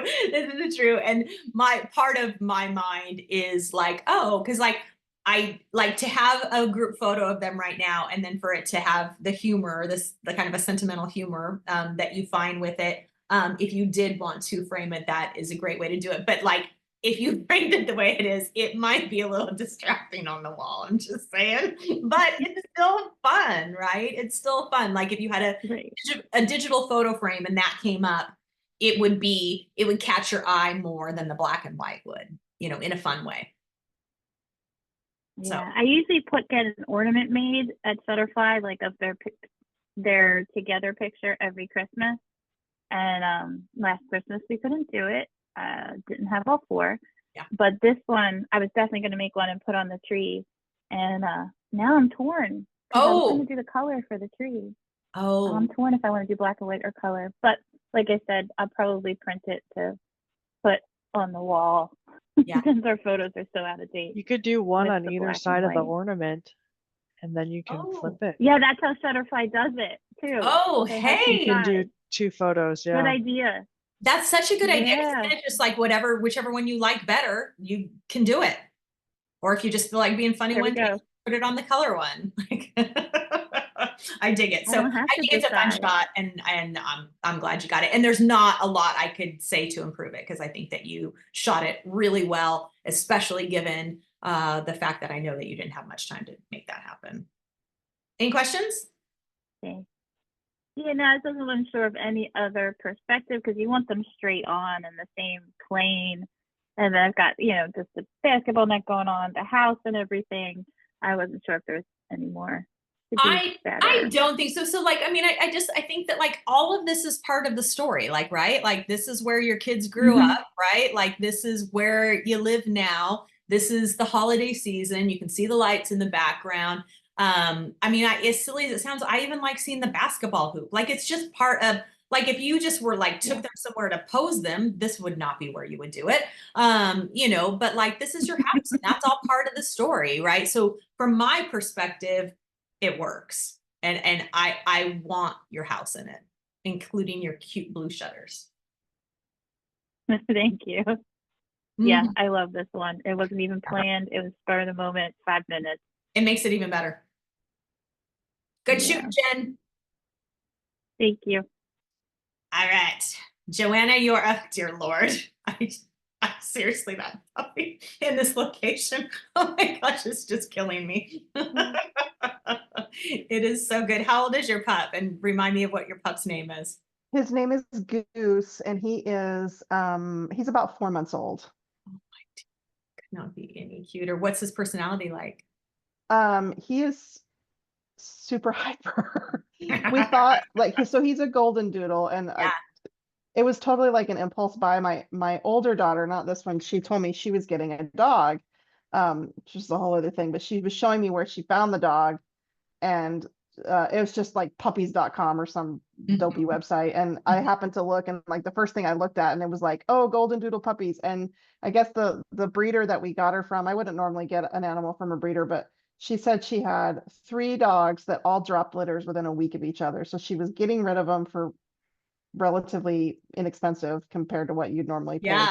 Yeah. And so she's like, I have 22 puppies right now at my house. I have to get rid of Oh, them. thank you. I'd be like, free puppies. So yeah, He almost looks comical to me. He's so cute. He's ridiculous. He's he's a lot of fun. We're enjoying having him for sure. fantastic. Fantastic. Okay, so you were shooting this at 160th of a second, f5 ISO 200.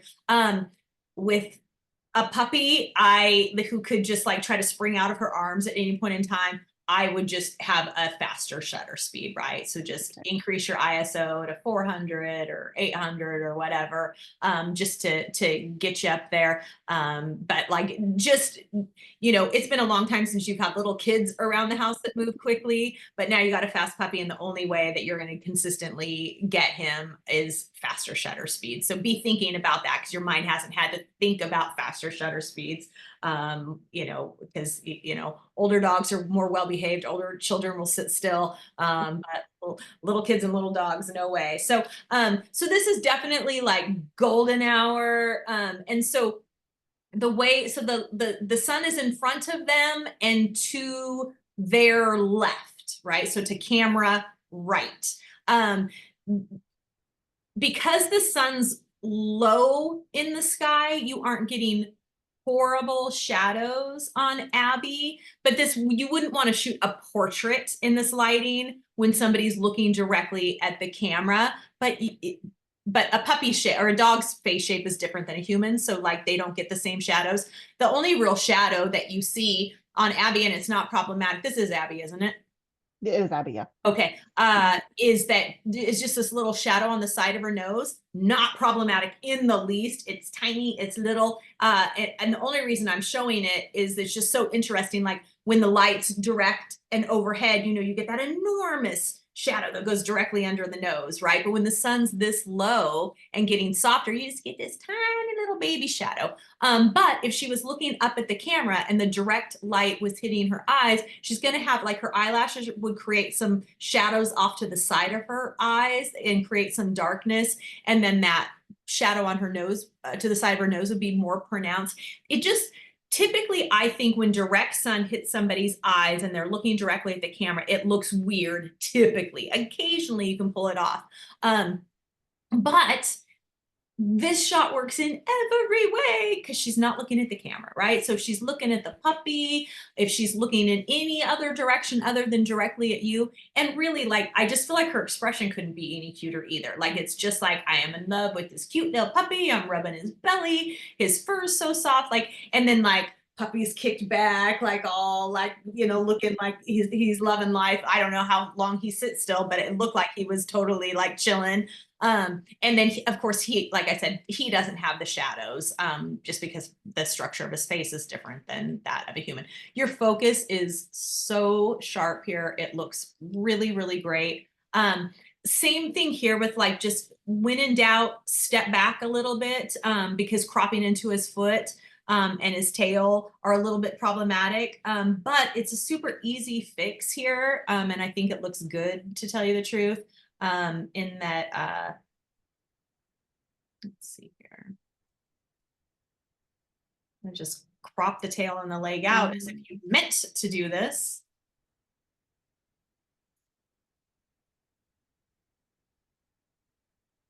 Okay. I do like that better. Yeah, I think it makes a huge difference, Mike.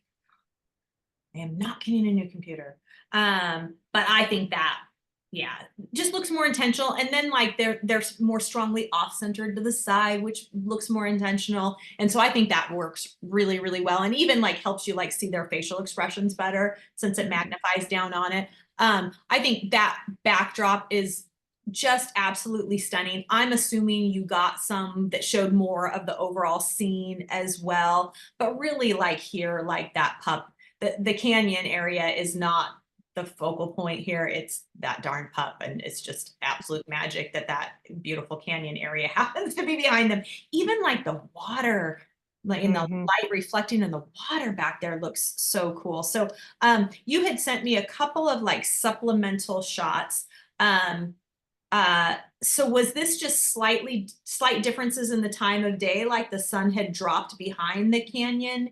Yeah, I was thinking that we would do it like kind of, you know, an hour or so before sunset, but I forgot that those mountains, like the sun comes down. So if we had been away from there, we would have had more sun. But yeah, the sun went down really fast because the mountains blocked them. Yeah, I mean, I think that's important for a photographer to remember too. Like I remember a specific shoot where I was like, okay, I checked the sunset and everything, and but didn't take into account this area was where I was shooting had a little hill, and the hill made it so that the sunset was, or the sun was disappeared half an hour before the time that it was supposed to, and so I lost a half an hour of a shoot based off of that. But it's that's valuable to know as well, and something that we should always keep in mind. It's not just sunset time, it's location. But realistically, and I don't know, like like let's say you did want to shoot here when there wasn't the direct sun, the sky still looks bright enough that I feel like, and I'm just gonna, let's see. This is at 300%, which I obviously wouldn't be, but like, I don't know. I'm just interested, like, would there be enough light in the sky to still illuminate your subject decently? Maybe not for like close-up portraiture while they're looking directly at the camera, but just for like some more, you know, candid stuff. Potentially you could still get some cool shots here. But golden hour here is just to die for. Like, come visit us and we'll take you. It's very tempting. Is this area like really trafficked? Is there a lot of people down here? It's a very popular spot for photographers. So yeah, there was actually people directly behind me from where I was standing, that's what I wanted, where they were standing to take the pictures that way, because I wanted like the nice sunset in the background, because it was the perfect spot, but there was already people there. And there's another spot where you can park, where you can be right at the river edge, and in fact go into the water. A lot of times there's wild horses down there. It's really amazing. You guys you and Lisa kind of fight there being, I mean, not physically fight other photographers, but you fight the fact that there are other photographers where you guys shoot pretty frequently. Am I correct? Am I correct? Like I've heard and it's physical. It's okay. Sometimes the girls just gotta do what girls gotta do. Yeah, for all your picturesque locations, and your weather has to be a mecca for photographers. But it just means there's a lot of them everywhere, right? And this is only like 30 minutes for me. This is super close. Yeah. So that's incredible. That's so incredible. I am often very jelly of your guys' location. Invitation open to anyone. You come visit us, we'll take you there. I love it. I love it. I don't know if you ended up being happy with this shot, but I think it's incredible. You just have to be careful in editing to not let it get way warmer than that, right? Like you want to keep the golden light, because that's really what was going on, right? But you just don't want to let it get too warm. Man, my computer. So curves for natural light, which I don't think is going to look good, but we'll fix it.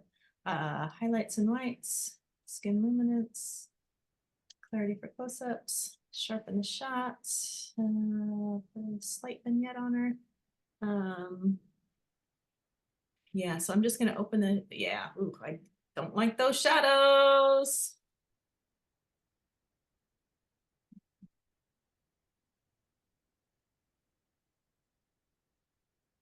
That looks horrid. Yeah, when you've got, I'm gonna reset that. When you've got that much contrast in an image already, you know what I mean, like the really deep darkness in her hair and down in here and a lot of brightness in the sky, you know, and in his fur. Sometimes that curves for natural light can just make it too much. It adds way too much contrast. And so I just am getting rid of all of that. I'm actually really glad you said that because I find that a lot when I apply this particular preset and I'm like, why do I not like this preset? And I yeah, think it's because I'm putting it in exactly this kind of image. exactly. So you can so like, you know, when you just scroll over, you can see what it does to the image. It's too much. So Yeah, I skip it a lot. so realistically, like curves for artificial light actually looks better on this image than curves for natural light. Keep that in mind. Like it's gonna be in really high contrast images where it's gonna create more contrast and you're not going to like it. Sometimes if it creates a little too much contrast, I'm like, no big deal. Typically it's the shadows that I don't like. And so then I'll play the preset anyhow. And then I'll just go and I'll take the shadow slider to the right to open up those shadows, right? Because Okay. even here, after the curves for artificial light, I still think that's too contrasty. But I'm going to go ahead and go through the rest. Highlights and whites, skin luminance. I don't need any vibrance because it's very vibrant. Clarity for close-up, sharpen the shot. Okay, so I'm still going to open up the shadows a bit because I still just think that they're too much. Oh, and highlights and whites. Those, oops. Oh, I just accidentally did the highlights. I just opened up the highlights instead of the shadows. That is definitely not what I wanted to do.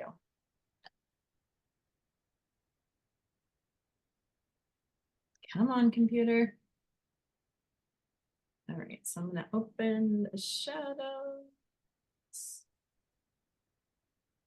And I'm going to decrease the highlights because it's just too much.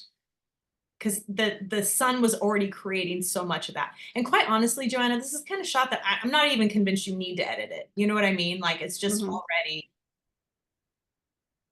Okay.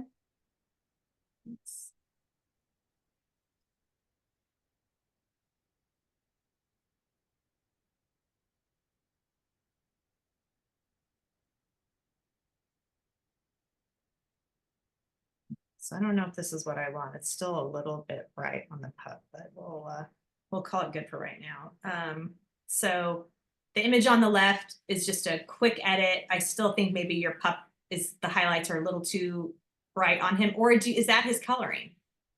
The image on the left. No, he's cream colored. So yeah, there's the highlights. Oh, so that's closer. The one on the left is closer. Okay. So, Yeah. okay, cool. So, so the image on the right is straight out of the camera and that's all that warmth is from that natural golden light, right? And you do want to keep that, right, to some degree. But you also don't want it to not look natural. So I don't know. So it sounds like maybe his coloring on the left looks more like his natural color. And Abby's hair is not nearly that red either, right? She actually has quite a bit of like kind of hidden red when she was little. Okay. She's got some like red streaky in the sunlight. You can definitely see it. So like Does it look more accurate on the left or on the right? Hard to tell. It's kind of hard to tell. She had also just had her hair colored, like she put highlights in it for the first time and she thought they were too bright. I'm trying to remember if this was before or after it must have been after because we made a deal that if I paid for her to have her color fixed, that she would do this photo shoot with me because otherwise she won't let me take her picture at all. You have to do what it takes sometimes, I understand. Right. Yeah, so like the warmth in this is really just going to be like a preference thing. Do you want to maintain how golden it was at that time of day, or do you want to try to get a little more natural color in them? You can do the best of both worlds too, right? Like you could keep how warm it is here and just use the brush tool to make it so they're not so warm. Does that make sense? Yeah, for sure. So you can kind of have the best of both worlds, but I love that shot. I think it's fantastic. Anybody have any questions there? All right. Lisa, you are up again. And Lisa, I'm gonna kind of just go over both of these shots from Yep. this particular shoot. And then there's a few more images that on the next couple of rounds that I'm just gonna go through super quickly. But I do want to spend a little bit more time here. So your settings here, Lisa, ISO 400, f4, ISO 1000, and you're shooting with your 70 to 200 millimeter. This is at 125 millimeters. Your settings all look great there. Certainly because she's a still and cooperative subject, you could shoot this at 200th of a second, but also you got to be aware of how steady you are with that big of a lens. You got to factor that in as well. Does that lens have image stabilization? I think it does, but I don't always turn it on because it hunts sometimes for the focus. Isn't that frustrating? Mm-hmm. I know exactly what you're talking about. Okay, so if you're not using image stabilization with that lens, then maybe you do need to be at 400th of a second because that's a big lens. It is heavy. You're a strong girl though, and so like maybe you can handhold it. I think, and I don't think strength is the only portion of it. I think part of it is just like your excitability level and just naturally how steady you are. But I think you all know like I'm not super steady with a lens, perhaps because of excitability. But anyhow, but those are the things like you just figure out how you work with each lens. And I think you've worked with your lens as well long enough to probably know those things. And so let's see. So this one. Okay. So focus here. Fantastic. No problems there. She does have some catch lights in her eyes. I wish they were like a little more pronounced. Was this just getting kind of late in the day? Is this what you're Yes, on? Okay. maybe 15 minutes before sunset. 20 Okay, minutes before okay. It just sunset. looks like other than the sky, it just looks like you don't have a good natural reflector behind you. Do you Yeah. bring reflectors to your shoots? I brought a flash to the shoot that I did end up using later, but not in the other shot that I had, because normally I would have filled in with that. I didn't bring a reflector this Okay. time around. Okay. Because I'm just thinking like a natural reflector that's just like laying up against something or leaning up against your legs or something like that would pop a bit more light onto her, Yep. which would be nice. It's just a nice thing to have when you're like, I just got to squeak out a few more minutes of light, right? That can be really beneficial. They can also be really cumbersome and a pain in the butt when you don't have an assistant around too. That's where you're like, hey, Joanna, you want to come to this shoot with me? I'll buy you dinner. She's always up. So I think that with the shot, I think like maybe what like the extra oomph that maybe you want out of it that's not there is just it just got a little too late. So the light, it's a beautiful location, it's a nice pose, it's beautiful colors, your exposure is good, your focus is good, you know, even your white balance is accurate, but everything looks a little dull and flat because the lighting is a little dull and flat. And that's just something that like you just can't mimic the look of good natural lighting. It does something to an image that nothing else can. And so I know you had mentioned that she loosened up through the shoot, but that she, for the most part, was a little uncomfortable. And I get that. And so anyhow, you know, it's just kind of like, you know, working like with different poses a little bit. Y'all know that like posing is not like I'm not something I'm good at.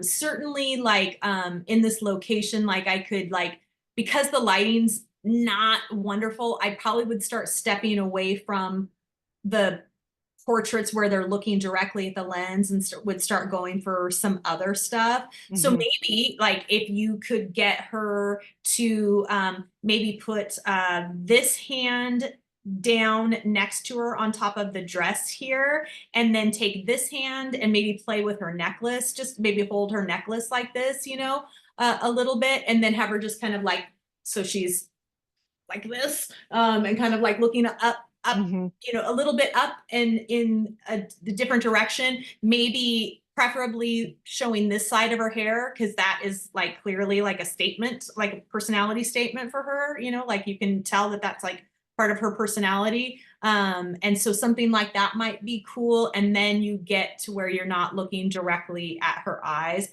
Her eyes are sharp and there are catch lights. So technically you're fine. It's just a little bit dull. Yeah. And so it's probably the only things that I would do differently there. And then in this other shot, I'm gonna spend a little bit more time on this one just because and this may be stuff that you're already familiar with working at, and I'm not good at it, but I'm just gonna like show everybody for the sake of showing. So same thing here. Let's see, 250th of a second, f3.2 ISO, 1000. And so, yeah, you just kind of did what you had to do with your settings. If you had, I probably would have opted to go with a prime lens when the light got this low, just so I could have a wider aperture and a lower ISO, Lisa. So that might be a good option. And here, she doesn't have catch lights here, and the lights really getting dull. And Yes, same it's thing after here too. sunset. I just wouldn't have her look at me. Just like as soon as you start going, hey, I can't even really see good catch lights and my images are starting to look a little flat, just transitioned into them not looking at you at all, and you'll be happier with the images. What I do want to do, I'm going to let me just show you this. So I think there's a little bit of light hitting her dress right there. And I find that a little bit distracting. And so I'm going to crop that out. And then I'm just going to do a little bit of real quick editing. I'm not going to do, so this is going to be another shot where, because the light is dull, this is going to sound like it doesn't make sense, because I was just telling Joanna that when the light is so bright and there's so much contrast, this curves for natural light doesn't look good. It also doesn't look good when the light is dull and flat, because the stuff gets muddy. Do you see that? Yep. And so I would just do curves for natural light, curves for artificial light, not natural light, highlights and whites, skin luminance, clarity for close-up, sharpen the shot, and then I'm just gonna play with the exposure a little bit here. Boom. Okay, so that right there already looks leaps and bounds better to me. So we were here and we went to there. Okay, Yep. So now I'm gonna open this up in Photoshop. So edit in Photoshop. So hopefully it'll pull that up quick. Lisa, do you play with the liquify tool in Photoshop? Yep. Okay. Okay. All right. So I'm not going to be able to teach you nothing on this one, because I don't even know how to use it very good. But I do just still want to quickly showcase it so that everybody else who is not familiar can take a look at it. Okay, so it's gonna open it up. And I did get some of her looking at the sunset, but we were talking, and this is at the end of the session, and she smiled, and I'm like, I have got to get that smile. Okay. Because she finally, so this was one where it was more emotion, even though it was, and my flash had died. I was so annoyed. Like, I was so annoyed. That's fair. That's totally fair. Like if you're like, man, I just have not been able to get a good smile out of her, and now I am, like, just go for it and let her, like, and just go for it. Can you guys see image in Photoshop now? We can. Okay, perfect. Okay, so there is it filter? Yeah, so if you go to filter and liquify. Now this tool is so different than it used to be, and there are so many features to it that there used to not be. But I'm just going to show a couple of things. So I can very easily, I've selected this, like, it looks like a finger pushing something. Okay, it's the top one here. Okay, there are so many things in this feature that I do not know how to do. Okay, but I know kind of how to do the finger pusher. Okay, so select the finger pusher, and then you can make the brush bigger or smaller. You just kind of have to play with what it is that you need. You can add more or less pressure and all this stuff, but I'm going to take her little tummy right here, and I'm just going to press just a little bit. It doesn't need to be a lot. You're not trying to make her look unnatural, right? And then I'm going to take this spot that none of us ladies love at the back of our arm, and we all got, right? And I'm just going to go press. Oh, that was too much press. So now I'm gonna unpress. And it can start looking really wonky really quick if you're not careful. So you gotta be really careful. You don't want to overdo it. Okay. Now I'm just gonna magnify. I'm not gonna, okay, hold on. Let me just magnify that a little bit so you can see what I'm gonna do. Okay. Her eyes are a little squinted here. Okay. Interestingly enough, this tool has some solutions, right? So I can adjust her eye height. So watch this. Whoop. Whoop. Both of her eyes just opened wider, right? It is really incredible. And so there's all these things you could do. You could make her, so you could go down to her smile and you could make her smile just a little bigger, right? You could give her some, what is it when you put in your lips? You could make her filler. You could give her some filler. Oh, now she's thin lip. We could give her a little filler if we wanted to, right? And you know, you don't want to go crazy to where they're like, what the heck? That doesn't even look like me, right? But it is, I mean, it's interesting the things that you can do. So it's worth playing with. And so anyhow, so I'll just go, okay. And so it's going to apply all those things. And then I can save that image back into Lightroom. And it just made her, let me go to history. So let me magnify again really quick so you can see the difference in her face. Ooh, come back. Okay, so this is where she was. Everybody see that? Check her eyes and her lips. Just a little something. Again, I don't think I'm good at this. I just know that it opens up some possibilities. Yeah. And then I use the eye all the time.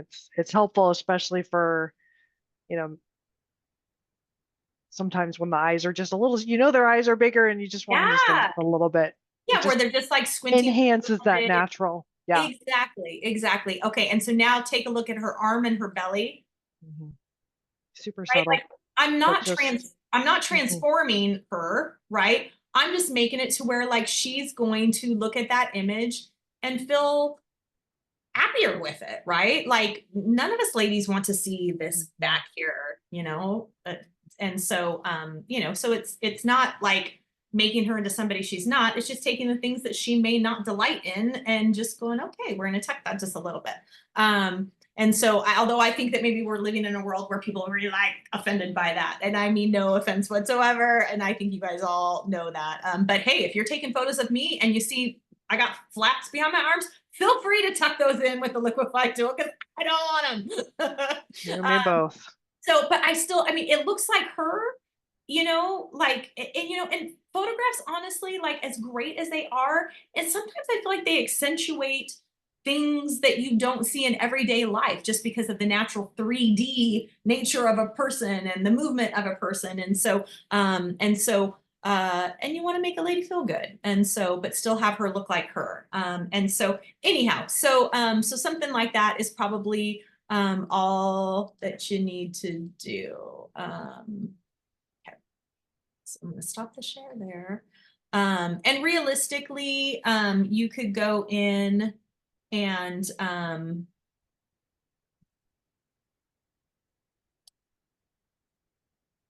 not going to do it just for the sake of time, but like realistically, and you probably already did, like you could go in and just lighten with the brush tool underneath her eyes and soften and then brighten up her eyes in general since they're pretty dark as well. So yeah, any questions there? Thank you. Yes. Are you guys still there? Mhm. Okay, any questions on that? I'm good. Thank you. Yes. Very helpful. I'm gonna move through these last images really quick because I got a hot date with Josh. All right, so Jen, you still here? Jen, I'm still here. Jen, this is crazy. I think Lisa was just clapping. Were you clapping at that, Lisa? Yeah, dang. Jen, there is nothing I can say about this because I haven't shot anything like this Awesome. before. I cannot tell you crap about this image. So Jen got this comment. So 10 seconds on, I've never shot at 10 seconds, 10 seconds, f3.5, ISO 500. I know nothing about this whatsoever. So actually, I'm just, and then look at her awesome edit, except for, do you see the silhouetting around the corners, Jen? Yeah. I Gotta do. get rid of that. So you gotta get rid of that. Your edit looks so good. Just that pop of beautiful, like, I feel like you have to frame that. I feel like that needs to be like enlarged, maybe on one of those metallic prints, you know, where they look really shiny Oh, and yeah. cool. Like, girl, you have to do something with this. And it's even more special because like it's your thing, it's space, right? Like it's so it's like, to me, I'm like, this is like Jen, like this is the year of Jen. I feel like this should be the poster for the year of Jen, right? Like I am in love with this. So I have nothing I can add to this because I know nothing about shooting like this. I would just be like, if you just briefly wanted to maybe let people know how you shot it for anybody, including me, that wants to know. Sure. Well, thank you so much. The crazy thing, because this was a pretty big year for all kinds of crazy astrophotography stuff. So the Aurora Borealis being visible in these, what do we call it, middle northern latitudes, continental US, right? Completely unusual. And these comets we've been having the last few years. So I did get one like back in 2020. I think we had one that was near the Big Dipper. Neowise was that one. So I grabbed that one too, but that one was a lot easier to get than this one that was in like October. It was only visible like right around sunset, but like right above the horizon. And then it's all like very weather dependent. So most of that week I had clouds. I couldn't see it. When it was first visible, I think I was not patient enough. I went too early and didn't wait long enough when I had a beautiful wide open field to shoot from. But these are, you have to have the tripod, you have to have the long exposure. Yeah, you're not hand holding it for that long. No, you have to like turn off the autofocus, set your manual focus to infinity, and to hope for the best. And and it doesn't always work because I did get some that were blurry, but and it's not moving, right? So this you could barely, I could not see this with my eyes. And the cool thing now with the new phones is you can actually put it into the night mode and see stuff a lot better. So it was the phone that would help me find it. And then I would try to set the camera up in the same spot and try to then capture it. Oh, wow. That is Nice. so many details that I had no clue, Jen. That is it's so nuts. Can you zoom in again? I just want to see the star points, if you don't mind. Do you want the straight out camera or the edit? Either one. I love the blue. And are those truly red leaves? Yeah, that's perfect. Isn't that, Jen, you have to frame this. I feel like this is like symbolic. It's something that means something really valuable, but you have to get rid of those silhouettes around the edges before you print this. Like, I just feel like I just feel like it's something symbolic. It's like, yeah, it's important. You don't know the crap I went through all that week. It's right at dinner time, so I'd be like rushing out from the table and going outside, and my family's like, "What are you doing? What are you doing?" Yeah. I love that kind of person. Yeah, so I was happy to get it, and it was fun because my little cadets at CAP, I helped them find it with the phone that week too. I think this was the same night, or maybe this was the next night, but I helped them find it with the phone that week, and then I finally got it on my camera. So I was excited. And that trail is huge. Like it looks like it is really, really long because it goes to that little star that's in the trail that you can see, but then that trail goes on and on and on. Yeah.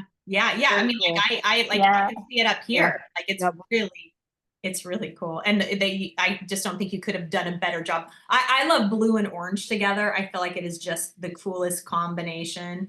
of colors. And so like, it's so magical. It's so magical. I love it. Agreed. I Thanks. could have Yeah, I had never to, dreamed of shooting that. thank you. Yeah, Yeah, so I try to thank get you. the meteor showers in August too and stuff like that. So I try from time to time and read online how to do it, but Yeah, it works. Yeah. So, but It's you great. gotta have the tripod. it's awesome. It's Yeah. awesome. Anybody have any questions on that? Thank you. Great. Joanna, so this is Lisa and her extended family, which is really fun. So Joanna shot this. And so Joanna, and again, I'm going through these last few images kind of quickly because we're over the 2-hour mark at this point in time. I know that y'all probably got stuff to do. But this is 1/320th of a second, f6.3, ISO 640. 44 millimeter on your 24-70. So I think like group photos are so challenging. Joanna was saying that Lisa's kind of like already kind of taught her family to know what to do with their hands. Except for Lisa, is this your dad? You didn't teach him, or he is a resistant student. He's an old dog. It's hard to teach those old dogs He's new like- tricks. Although I do think he has a hint of a smile. Getting Oh, him to hey. smile is a bit of a challenge. We'll take it. We'll take it. And then I'm giggling because I think you have the if it bends, bend it rule in your head. And you even got like a little bend in your cute little knee and everything, which is adorable. So I think setting wise, you're great here, Joanna. No problems there. Like you certainly the depth of field thing is really tricky when you have people kind of on a different plane like this. And so Lisa's dad and hubby are the sharpest in focus, and I don't know that you can really tell. I mean, we don't really want to magnify this to 300 because that isn't accurate, but this is 300. But you can see like all the gentlemen are more in focus than the ladies. So do you think, Joanna, that you focused on Lisa's dad? Do you have any recollection? I probably did just because I tend to aim for either center focus or something that's kind of Yeah. rule of thirds, and I So didn't this really is know what like to an do with this. interesting thing in that it shows you there's always more depth of field behind the subject you focus on than there is in front of the subject you focus on, which is why all the dudes are more in focus and all the ladies are less in focus. Does that make sense? think so. And so you may have been better off like help to get everybody a little bit more in focus by focusing on somebody a little bit closer to you, since more depth of field would fall behind them. So okay. maybe focusing on Lisa or even this little cutie here, something like that. So for me though, when I look at this image, that beautiful yellow backdrop is what's magic here. And so like, even though like having everybody lined up like this might work in a location where there's not a super interesting or pretty or compelling backdrop, but where things were just kind of like more simplistic. I'm thinking of like, people standing, where do I think? I don't know, my brain's not working, but people just standing somewhere like on a sidewalk with just like maybe a simple backdrop or something like that. But here, like, I'm so distracted by how pretty that backdrop is, and I just want that to be the backdrop. And so I find that even though I like the simplicity of them all wearing jeans, right? And like all the girls have good shoe choices, but the boys as usual don't, though I find the boys' shoes distracting. The girls' shoes all look super cute. Look at how cute those little brown shoes look underneath the little jeans there. But I find this dirt background just kind of distracting. I wish, like, I looked at this photo forever and I played with it forever. I was like, I wish I just had this perfect example so that Joanna would go, oh, Karen, you're so great. But I just do not. Like, it is, quite honestly, what I would probably do is just like line them up normally like with, like taller people towards the center, and y'all got a lot of tall people in your family, Lisa, and shorter people decide, so you kind of get that triangular effect, have everybody like, 10 feet in front of this beautiful yellow backdrop. And then I would just include, like I honestly would be like chest up, like above the boobs and up, right? And then at the bottom of the frame, and then nothing but that beautiful yellow bush filling up the other 2/3 of the viewfinder. Does that make sense, Lisa or Joanna? Yeah, it does. I don't, it's not cropped that way, but I definitely do have shots of the family in front of the yellow Okay, where they're not okay. lined up. This was after we had done those, and I was just trying to come up with another way to sort of Yeah. use the yellow, because the way that I didn't have any like pullouts or anything, but so there's yellow, like you can see off to the left, and then directly behind them, and then I think like you're like there's this huge dirt like center, and then it's surrounded by trees. Lisa, tell me if I'm remembering this correctly. And so several of the trees had this yellow, and some of them were just green. You can see obviously one of these is a citrus tree. So but Yeah. there's just like all this dirt in the center of it. So I was just trying to figure out like another way to kind of use it. But yeah, I know it's not a terrific shot, and I do have one of them like all in front of it. I just appreciate you playing around, and like, The pose how is would you fun. ever know what works if you don't try it, right? One of the things that pops in my head, just because of course that it does, like if there was like, like if Lisa and her hubby were standing here having a conversation face to face or kissing or something like that, and you kind of hid behind the bush, and especially if there was bright oranges filling up the open space, like there's a whole bunch of little oranges, and you just have them peeked off to the side. Those are all the different things that pop in my head.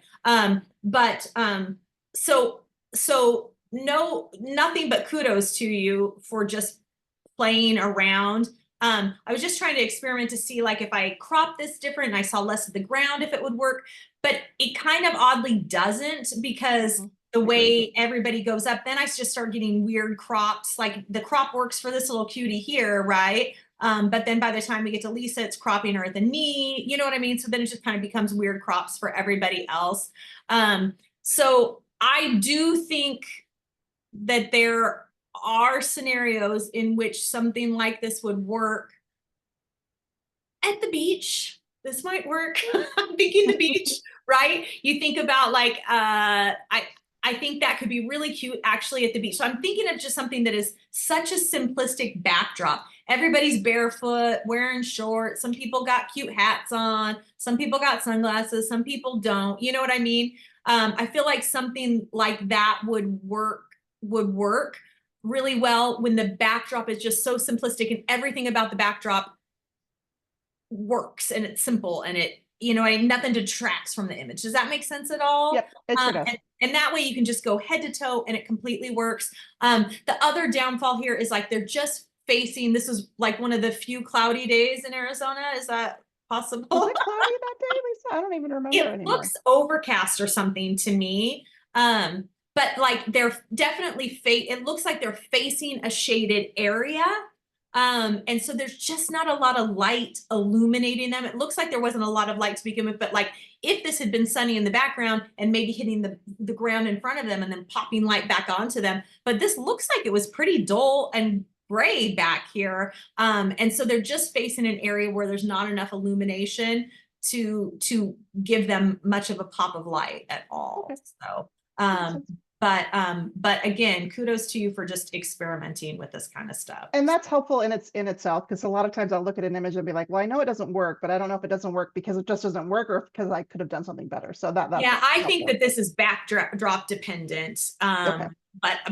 And then also remembering to focus on somebody a little bit closer to you, so you get more depth of field and more of a likelihood of getting everybody equally in focus. Makes sense. But I think it was fun. I think it was super fun. And I think it's actually comical that your dad is the only one that doesn't have a fan in a pocket. It's funny. It also looks like that in every single picture. Well, then it's even more perfect. Any other questions there? No, thanks. Okay. All right. So Lisa, okay. So Lisa, your son, is that his girlfriend? That's his new girlfriend. So he and the Okay. other one have split up, and this is his latest partner. Yeah. Got it. Okay. So, oh, that was your edit. So I'm sorry. So let's go to straight out of camera. And this is kind of more of just, we were at the botanical gardens walking around and I was just doing a snapshot. And this is the first photo I got of the two of them together. So, Got it. You know what I just realized this whole time? So dumb.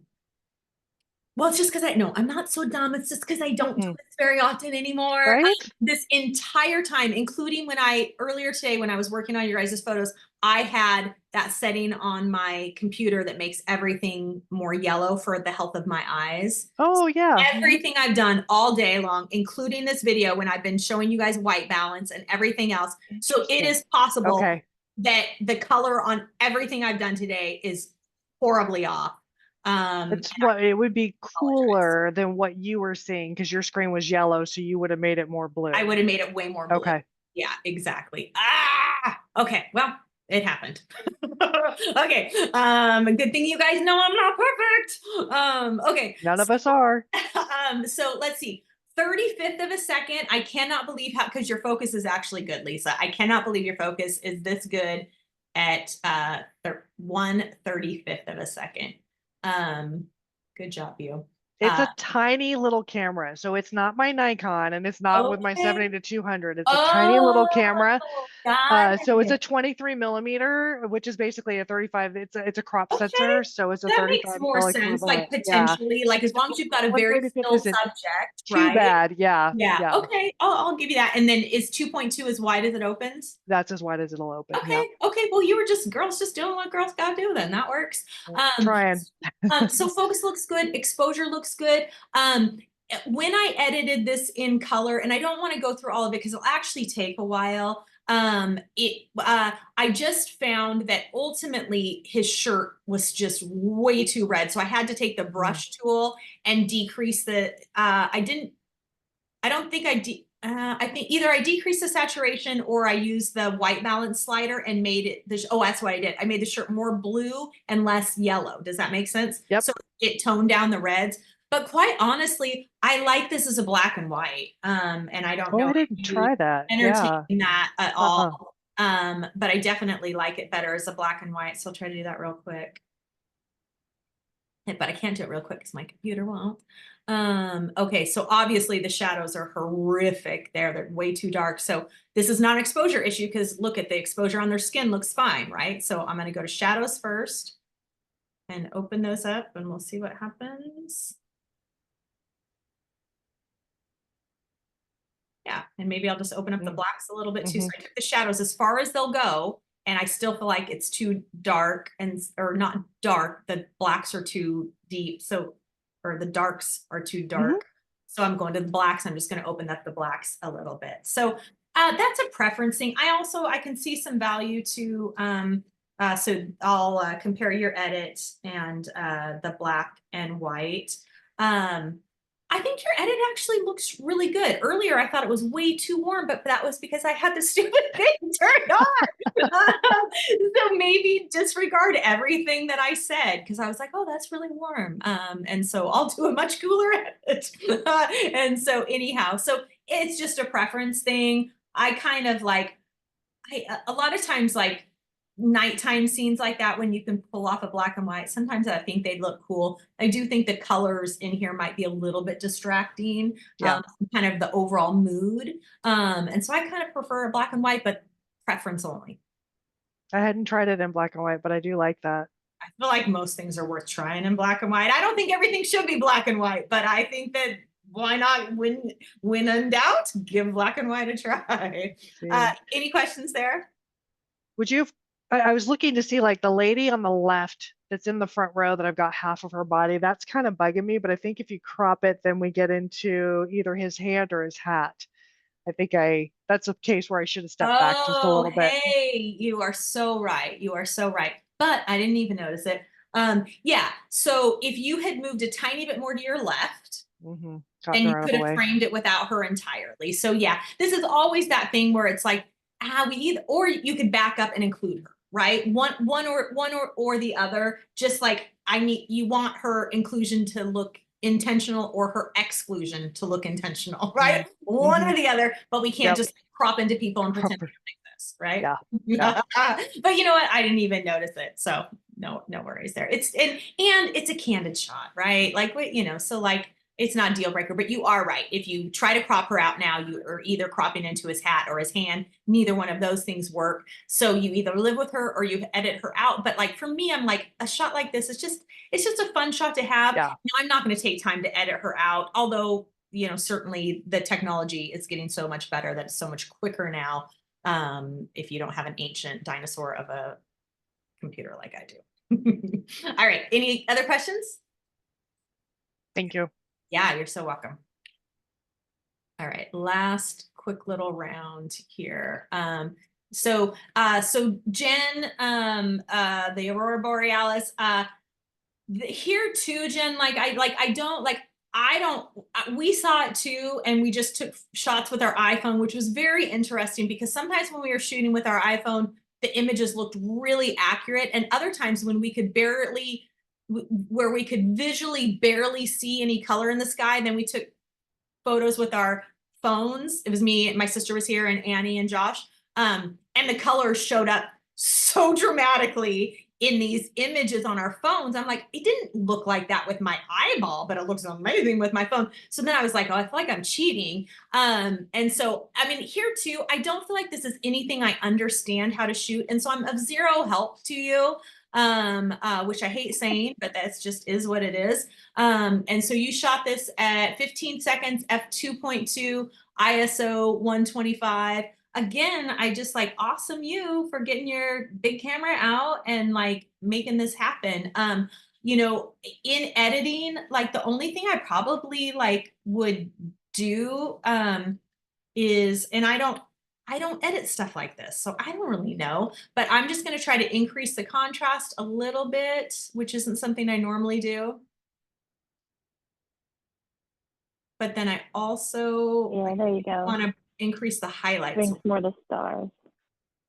because I still want some brightness there. So I think, so we went from that to that. So it's just a little bit richer, but still looks natural. So let me, show my edit. I don't even know.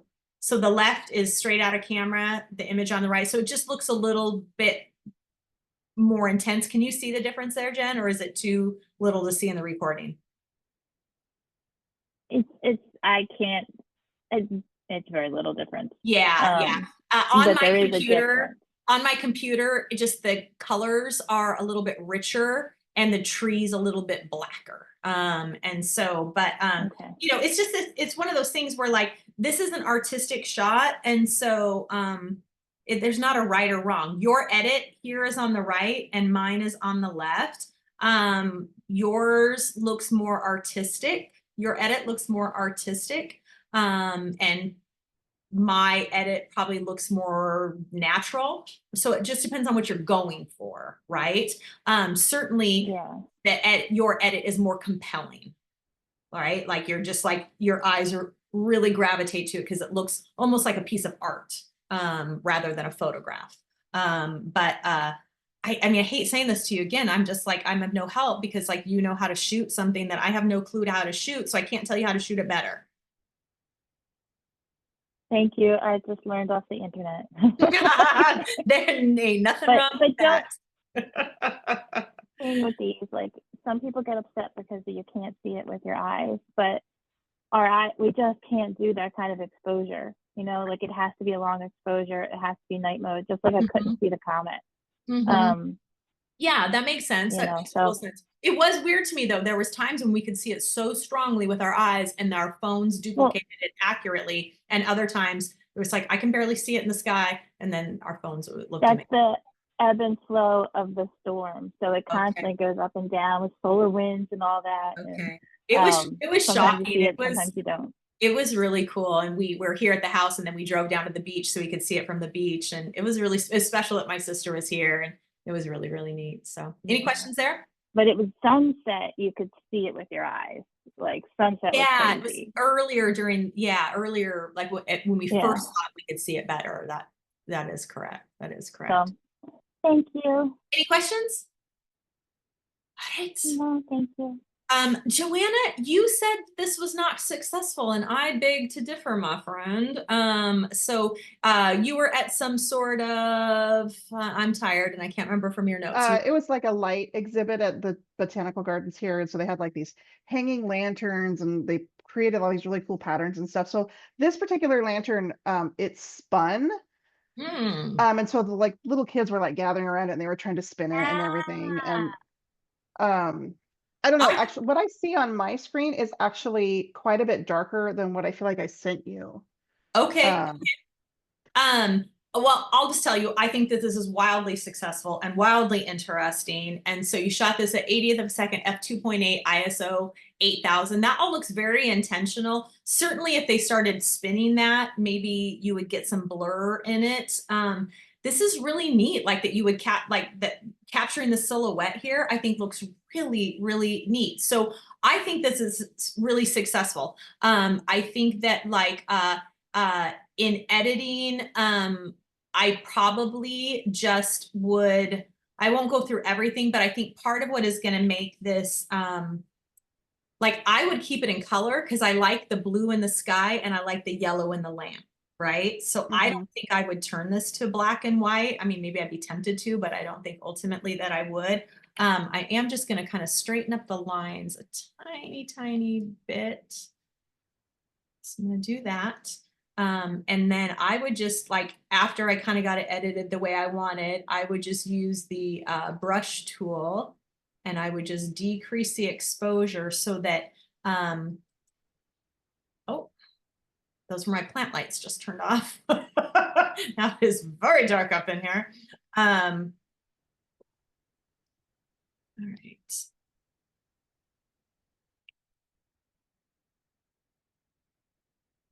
So I'm just using the brush tool to decrease the exposure all the way around the edges. And then I probably, whatever this bright light is there, I want to get rid of that too. You probably are going to have to, okay, you can't get rid of that with exposure. You'll probably have to use the, like the clone tool to get rid of this little light there. Do you see that?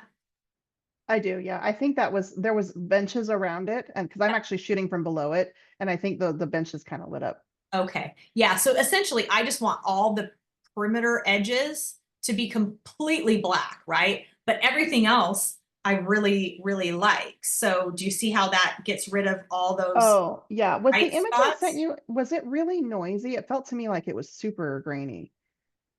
Did it come across grainy on your end or no? Yeah, it's grainy, but it's gonna be. Okay.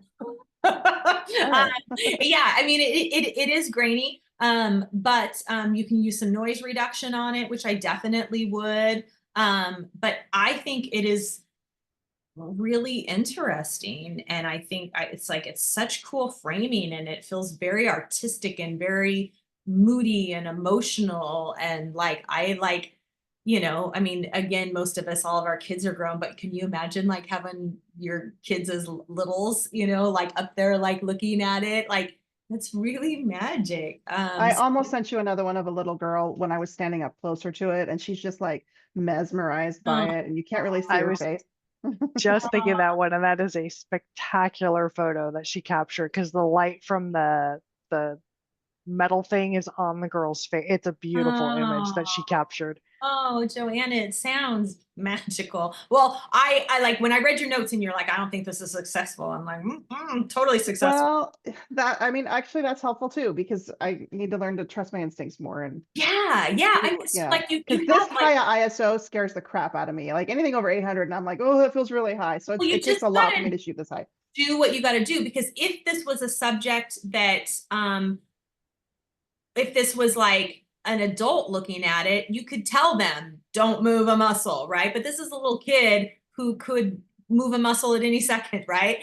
And so an 80th of a second is even risky, but I'd be willing to risk an 80th of a second. Like this just looks like smart shooting to me.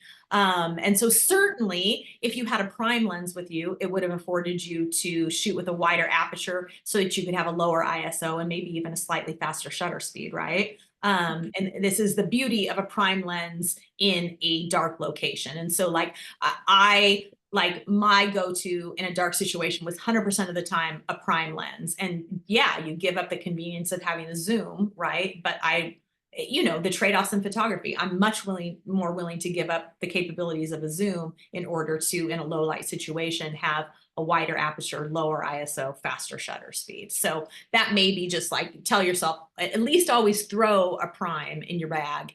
If it's possible that the light levels are going to be low, and here at a lantern show, you know, they're going to be. Okay, and yeah, this lens came from Santa, so I've been doing a lot of playing with it. So Oh, hey, brand spanking new. thank you, Santa. Oh, that, yeah, nobody's messing around with it. That is a nice lens. Congratulations to you. You must be enjoying this. I am enjoying it quite a bit. So all the Fun. other ones that I shot, though, I shot those before Christmas. That was Lisa's 24-70. This one I think is my 24-70. How fun for you. And how great that you got to shoot with Lisa's too, so you kind of had it, yeah, so you knew that it was something Yeah. that you were gonna enjoy. No, I think you did a great job with that shot. I'm super impressed with it. I love the artistry. I think, would I crop it to where he's a little more centered? I don't know.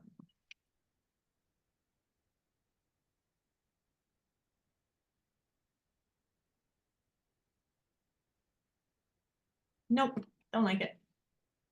Keep it just the way it was. Yeah.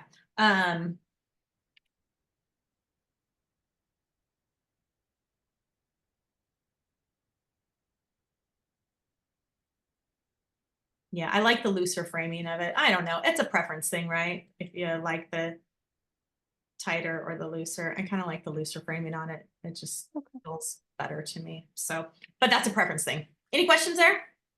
Nope, thank you.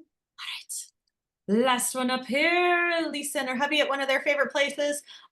You know, like, I mean, your settings look great. This is one of those situations where it, you know, just kind of is what it is, because you know your husband's not going to want to stand there for that long. I probably would shoot it just like this or close to this. And then I think just to make it look a little more dynamic, I probably, so you know, like in editing, go down to lens correction or transform and hit auto just to get those lines to straighten up. And they don't always straighten up perfectly. But there we go. That looks pretty good. And then I'm going to crop this. And I'm just going to like take him right underneath this cup.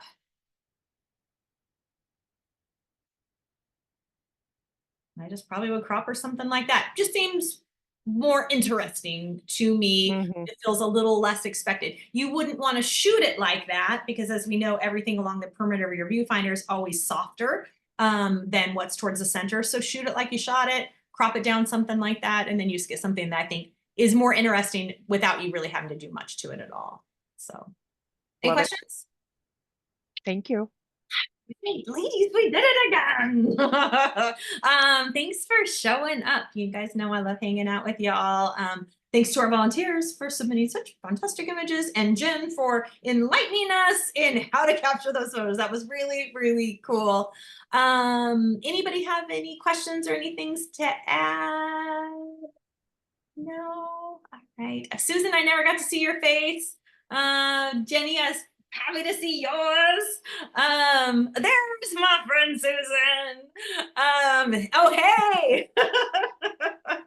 All right, ladies. So I think what are end of January. So I think I'll take a look at the schedule and we'll get something scheduled for March. And then I think I still, after March, will still owe you guys 2, because I think in my head that I owed you guys 5. But even if I didn't owe you guys 5, let's just make it 5. Oh, 10.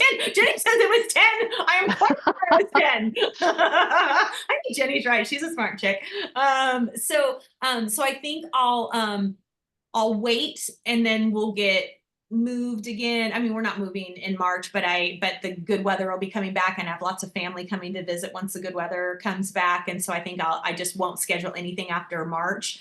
And then in July, we'll get back to Klamath Falls, and then I'll be very, very busy getting settled in Klamath Falls. And then probably once the weather starts to go bad in Klamath Falls again, you guys will hear from me again, and then we'll do more of these, and we'll have more to catch up on, and it'll be so fun. So, appreciate it, ladies. You know, I love hanging out with you. Can you believe that we've got to do this for this many years? I just like, who gets that lucky? I just can't believe it. So, I'll get the video uploaded probably tomorrow, probably not tonight, because I think I'm gonna go hang with my husband and have a cocktail or two and just catch up a little bit. So, all right, ladies, super fun.